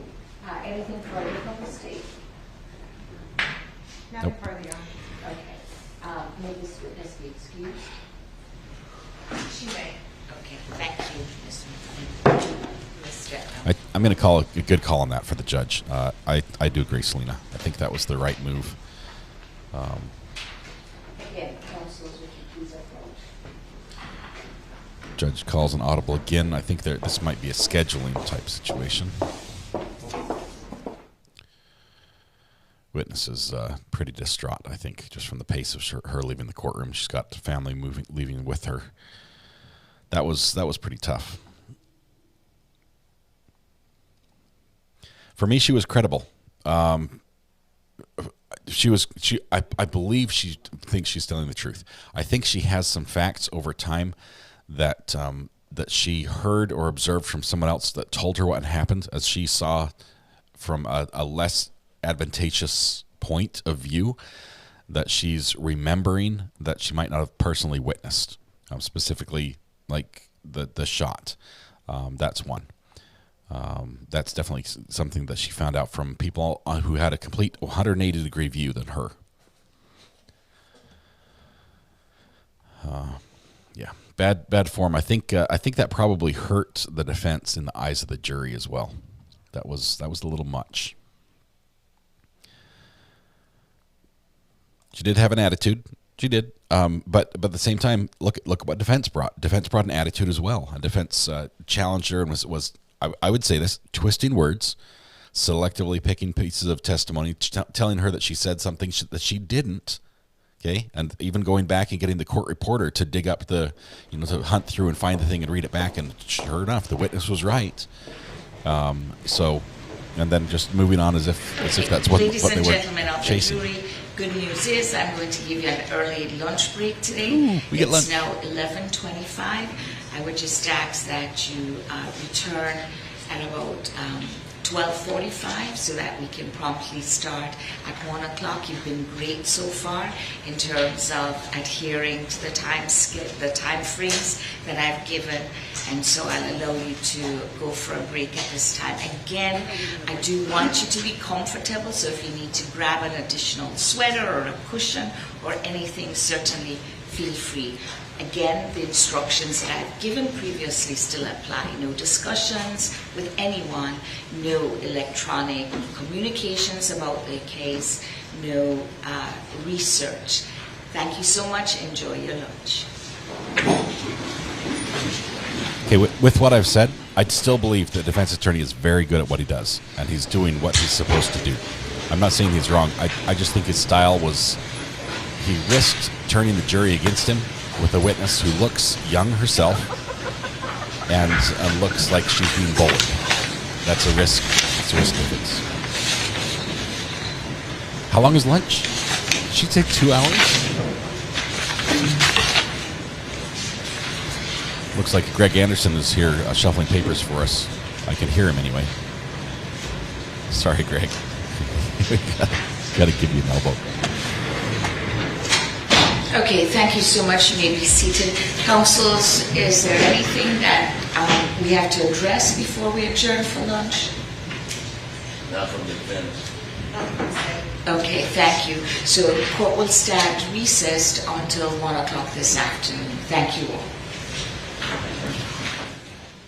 Okay, so we're going to migrate away from that, and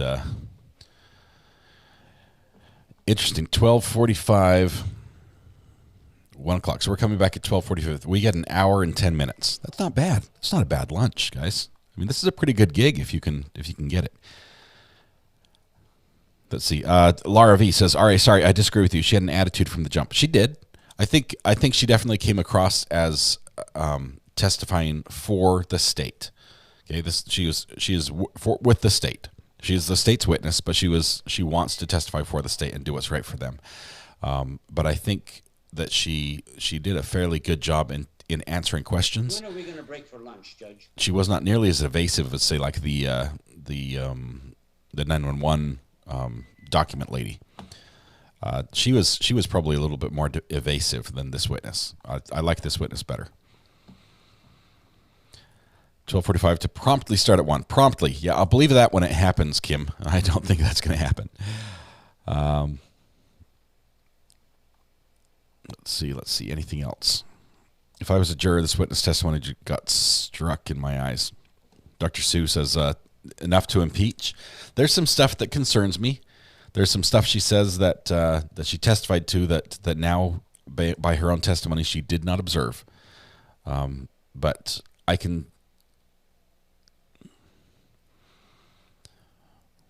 How do I say this? I think she's being accurate about what she did observe.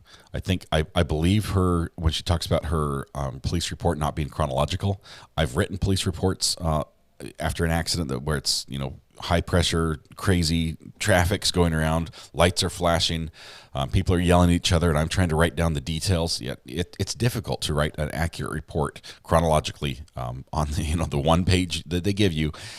In the time frame, and I write incredibly slow. It's not that I have good handwriting. I'm being meticulous. I just writing is not my strong suit. I'm going to have to practice with this pen, but I can relate to what she said there. That makes sense. I think when she stuck to her guns when she's like, hey, yeah, she was standing up ahead and to the side, and then she jumped in the window type thing. Yes, those happen at different times. People move. This was an active scene. Him saying that, how could she jump inside if she was standing up in front? Because it happened, seconds apart, and people were moving. Interesting. I want to see. Hopefully, there's video. Hopefully, there's video of this, and I think there is some video of this altercation. And I want to see how well that matches up to her testimony. That could be quite informative. But to me, I haven't thrown out all of her testimony. There was enough that she definitely saw, so I'd keep the testimony in mind. Yeah, I'm keeping this for now. She was extremely nervous, felt like she was being attacked, felt she was credible. I think she did well under attack. I didn't fault her for smiling. Oops, sorry, Amber. I forget. You get, for some reason, you get right through. How are you doing? I'm doing okay. How are y'all? Doing great. So I wanted to call in because I know I've seen a few people say that they've missed hearing me call in, but you also like opposing opinions. So I'm going to kind of throw a few. Let's qualify. Of course, I wouldn't be anything but respectful. So hello everybody that's saying hi in the chat. Yep. Hopefully you'll get a giggle or two out of me today. So at first, this witness was incredibly credible. However, on cross, and yes, I understand the defense is doing what defense attorneys do with trying to trip people up. Was his slip up or misstatement of her statement intentional? I'm not entirely sure, because I also have to remember that he's within a year of suffering a major stroke. So I can't necessarily say that his I was kicked back, mixing taking up it of easy. statements is or was intentional. However, when he got back up that second time and started pulling out additional information after redirect as to where her positioning was, everything before that she had testified to as far as her positioning when what she saw told me that she had spoken with somebody about this before who'd seen something that she hadn't, and it fit into her story in a certain way. Yeah. So she's told 3 different versions of this story, and I think it's all clashed together, and then she got called out on it. Yeah, there were some parts, way. and I'd agree with you. There are some parts that clearly everyone was like, "What's just happened?" at the crime scene, and people are yelling back and forth. And some of her information was ascertained from other people telling her that the victim was shot. Some of her information was ascertained from her observing it herself, and some may have been from watching, from looking at things afterwards. And I was like, "Oh, this must have happened." I can see the evidence around me on the scene. I'm observing it for myself. I can tell that this happened. So I have to work that into when it happened in my head, where I was, and how the order it happened in. But this is going to be every witness that does that, though. Every witness to some extent. It's very difficult to say, I then observed and only tell you what I observed. And I didn't hear from anyone else. I learned this on my own. I watched it as it happened. I didn't have to put together, 1 + 2. I saw the cars next to each other. Then I saw a big dent in that car, and they must have hit and bounced back. It's difficult to get a perfect witness. But I realized that she did make some mistakes, in that she testified to things that she, by her own statement, could not observed directly. Right, and somebody just made the comment that she's young, and I'm actually trying to figure out an age range as to where she falls. I would say early 20s. Now, Amber, what? Let me ask you this: what did you think when this witness testified that she's looking over there, and this lady pulls in front aggressively, jumps out with the gun, and her decision was, "I'm going to pull ahead because I'm going to stop. I'm going to take part of this." Did that jump out at you? Like, why? Yeah. Why would you get involved? Where is she not doing? Why would you be a going version in of the front same of, thing that the defendant did? Right. If you're trying to escape that kind of a situation, why would you go in front of to begin with? And she made the comment, I'm glad you brought that up. She made the comment that she didn't want to, get hit by a stray bullet or something from behind. So she moved up front. Well, that doesn't make any sense either.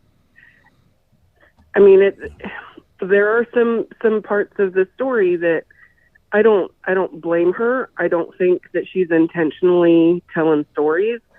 I think she is very young-minded. I think she's very influenced. And the snickering, it is a coping mechanism, albeit it doesn't seem very appropriate to do while testifying on the stand in court. However, it is a coping mechanism, and I myself do the same thing. But I don't know. I think she wanted to be pleasing for the state. Yeah. And she wanted to not give anything to the defense. But she ruined some of her credibility, in my opinion. Yeah, saying she didn't talk to anyone about the accident except for the news media. Right, she did a news interview. Like that's after saying, I don't watch the news, she distanced herself from the news and then admitted that she did a news interview. When defense knew she did a news interview. I mean, they knew they were going to get that information. And I see all the comments saying, I agree, I disagree respectfully, and that's what we're here for. That's why we're all friends here. We can agree to disagree. Yep. What I will promise, though, once I get through my homework of a couple cases that Toxic has given me from the Discord and that Dizzy's given me to look into for them, I'm going to put together like a chart of sort, like a diagram of sorts between the stories that she told. Because I want to go back and see how her testimony started out on the state side, what her written statement says. If I can find the article, I'm going to find the article. It's probably going to be a video, I'm sure. Right. And then I want to go to what her end-all, be-all testimony was. So give me some time. I want to diagram that out, and then you tell me how different they were. Yeah. Because there were lots of differences. For our purposes and for the jury's purposes, anything she told the news media is hearsay. That's not going to be admitted. They're not going to hear that. Correct. But so we just have to go off the report she filed and so she testified in court, and that's all the jury can consider. But it would be interesting to note, especially in the interview, because that probably would have happened. The news interview would have happened very close in time to the accident itself. It would be just interesting to see what she recollected and what she recounted in that setting. Right. And just going off of Mr. Robinson's testimony, if I'm using dates, this happened on the 7th of, which is the worst day that this could happen on, because the 7th is my husband's birthday of May. So on the 7th of May is when her written statement was. Mr. Robinson said that he had another conversation with another statement on the record on the 21st. So I'm kind of saying maybe her news interview conversation may have happened in between there, because she said that she did talk to law enforcement again afterwards, after her written statement. So if Terry's was on the 21st, I'm going to kind of say it may have been around that same time frame, because typically they are, right? Yeah. Once they go back to revisit and do more investigation, don't they usually do it in clusters around the same time, if not the same day? It seems reasonable. So seems reasonable. Okay, so I'll work on some diagrams and see if I can put something together. All right, sounds good. Just give me some grace on time, because it's not going to be tomorrow. No rush, no rush. Thanks, Amber. Appreciate your call. Thank you so much. I missed one while you were on the phone. Call back, whoever the other person was. Thanks, Amber. Yeah, we'll see you. Call back, whoever missed. Yep. Bye. Bye-bye. Eggnog says, are you really comparing the witness to the defendant? Only in one little action. And that was that initial moment where something happened and I'm going to become part of this in some way. I'm making the choice to become part of it. And she pulls up in front of the direction of travel for this. So she pulls up there, and she knows she's going to be sticking around. That was interesting. And the rest of the behavior is not even relating the two at all. Call from EJF. Hey, this is Recovery Addict. I missed the name. Who am I speaking with? Oh, it's Erin, created by EJF. Hey, Erin, how are you doing? Good, how are you? Great. What's on your mind? So, long-time listener, first-time caller. All right. But I wanted to say that I feel like we put a lot of pressure on these witnesses. This was, 4 years ago, and expected to tell everything exactly how it happened. I don't remember what I did yesterday. I put everything in my planner yesterday as Tuesday. I didn't even realize it was Wednesday. So if you think about a traumatic event that happened even a year ago that you witnessed, could you tell it? No. 100%? No, I've got a situation where I was at a park. I was metal detecting at a park, and I'm got my headphones on, listening for the beeps, and I hear somebody yelling, "Help! Help!" I'm like, "What is that?" I take my headphone off, and I hear, "Help!" And I go over there, and there's a guy laying on the ground. He's fallen out of a hammock, and he's like not moving at all. I'm like, okay, and this whole thing developed into a weird like Tinder meetup with a very young person, and it instead of just an injury, this whole thing just developed into like a lawsuit, and the injuries by ambulance paramedics that were like yanking on the guy, and now he has back spinal things. And so I get a call from a lawyer, right, saying, "Tell me everything that happened." I can't do it, and it was just a couple weeks, like a month or so after. I couldn't go back and say, "Well, here's what happened," and then this happened, then this happened. So I definitely feel for the witness with years of time that's transpired, Aaron. It's impossible for most people to be able to recall like that perfectly. Exactly. That's why I just wanted to say I think we should a little bit of grace. Yeah. Yep. I agree. I realize a lot of people are disagreeing with me, and that's all right. I will learn. I'll learn. Give me some time to learn. So thank you, Aaron. Okay. Appreciate the call. We'll see you. All right. Bye. Sheepy for UK says, Mr. Sheepy for UK, it's our 10th wedding anniversary. 10th wedding anniversary. Congratulations, Sheepy for UK and Mr. Sheepy for UK. Wonderful. That is awesome. Congratulations. Yeah, I'll have to tell that story sometime, because I will tell you, I did go back and write it down. I had to write a police report. it was bizarre because in the moment that we'd called 911 and we had other people involved and we're calling 911 and then having to call the family members and explain what was going on, and they're trying to figure out why their dad is involved in this whole thing and why he was at the park and who is he meeting with, and it was bizarre. But yeah, it was. Well, I'll tell that story sometime. But seriously, the fire department, this guy's laying there. He's like, he can't move. He's like glasses askew on his face. He's sat in a hammock and landed and hit his head. And he's saying he hit his head, and they're like yanking on his arm. Sir, you got to help us. If you want our help, you got to help. And they're like yanking on him. His head's flopping around. It was the worst ever. I'm pretty sure there was a settlement somewhere in there. All right. Rejected Juror says, Recovery Addict witness wanted to follow the narrative of the community / media that the defendant is Karen, vigilante, etc. Her desire to follow the narrative damaged her credibility at trial. I'd have to see a little bit more. I definitely can see that it leans that way, but I also have a little sympathy for the witness. Imagining I was in that same situation, I'd probably do some of the same things. EJF, by the way, you did well, first time caller. That was wonderful. Please spread the word that it's not painful. Hey, little RA, how you doing? Let's see. Oh, I'm trying to answer Amber, but it's the answer button is grayed out. Let's see, did it work? Hello, Amber? Hey. Okay, took a minute. One thing, I'm going to be short and talk. involved. Two things. Right, long time no talk. I'm trying to make up for me going into retirement. Yeah, unexpectedly. that's not allowed. You didn't have our permission. As what I say. Yep. I know. I'm sorry. Two things. One, the caller, I think she said her name was Erin, created by EGAF. Yes. She is absolutely 100% correct. This happened in 2019. Yes. So we do have to give grace in certain areas. The second thing I want to say is I'm seeing a lot of this in chat. Nobody by any means is attacking anybody in this case or in this chat. We are discussing the holes that we feel are in somebody's testimony, which is what we're here to do.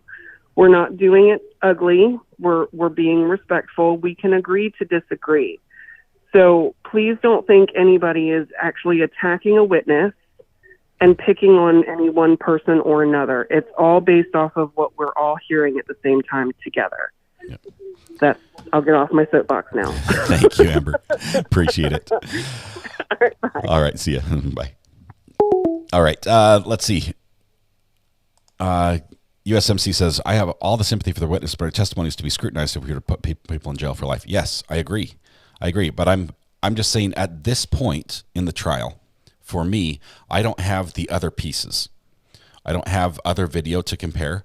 Because if we get a video, if later on in the trial a witness comes in and is like, yeah, I was in the car behind the girl, I was behind Tiana McCranny, who's the witness we just had. I was behind her, and I started filming immediately, and I filmed everything that happened, and everything he films, if it matches up with her statement. Yes, I believe that Tiana probably learned some of those things that happened in the video. This hypothetically learned some of the things that happened from other people. She might not have observed everything herself, but at the same time, I'm not going to discount everything she said because she might have included a detail that other people told her that she didn't observe personally. But I'm just going to wait and get some more information. It was good impeaching testimony. I think he pushed a little too hard. Not that he didn't get what he was after, and she was a little evasive on some of the asked and answered issues. She wasn't answering the question directly, but I don't think it was as malicious as it was presented as. All right, Amber has spoken. Who said that? I don't know.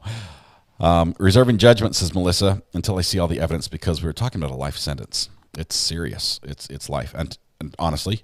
And on the flip side, we're talking about a death sentence. Somebody died here, and it's serious on both sides. I think I think we need to be reserved a little bit until we hear everything. Melissa says, I sent you the road diagram. Thank you very much. Let's see. Let's go to lunch. We've got less than an hour now. We're going to be back at 12:45. We're going to go to lunch. Will she be back on the stand after lunch or new witness? New witness. This one is off the stand. Cross-examination is done. She's been released, so I don't think we'll see her again. I don't think she's going to stay in court either. Realize she's not related to any of the parties. She was just happened to be a bystander. So we'll let Tiana McCraney, who was behind who was before Tiana. Just 1 second here. Tiana.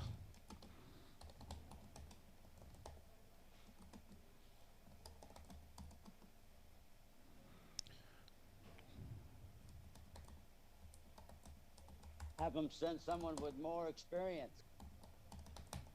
Okay, so we'll get rid of her. Before her was the dispatch trainer lady.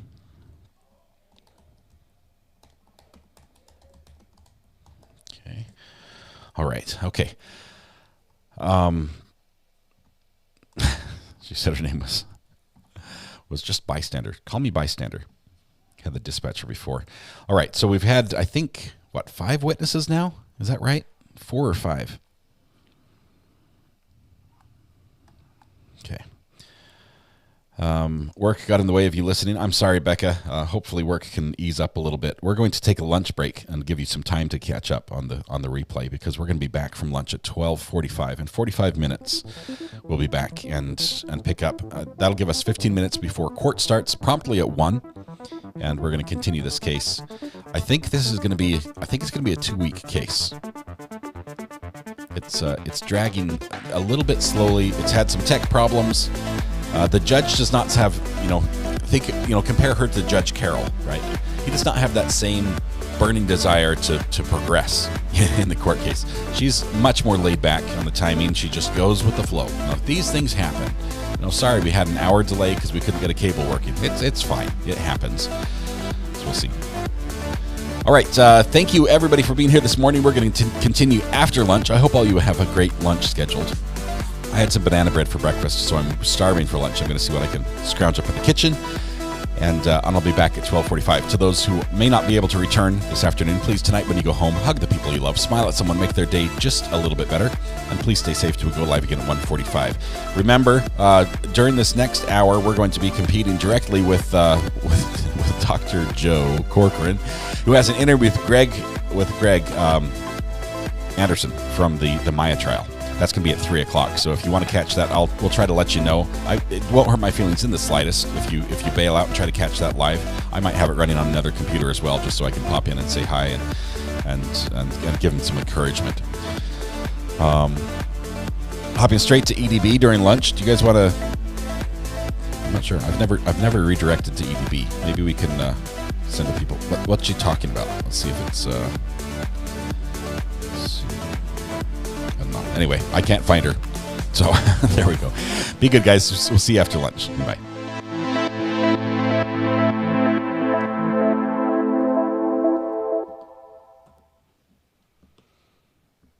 Yeah. We are professionals. I'm not a camel.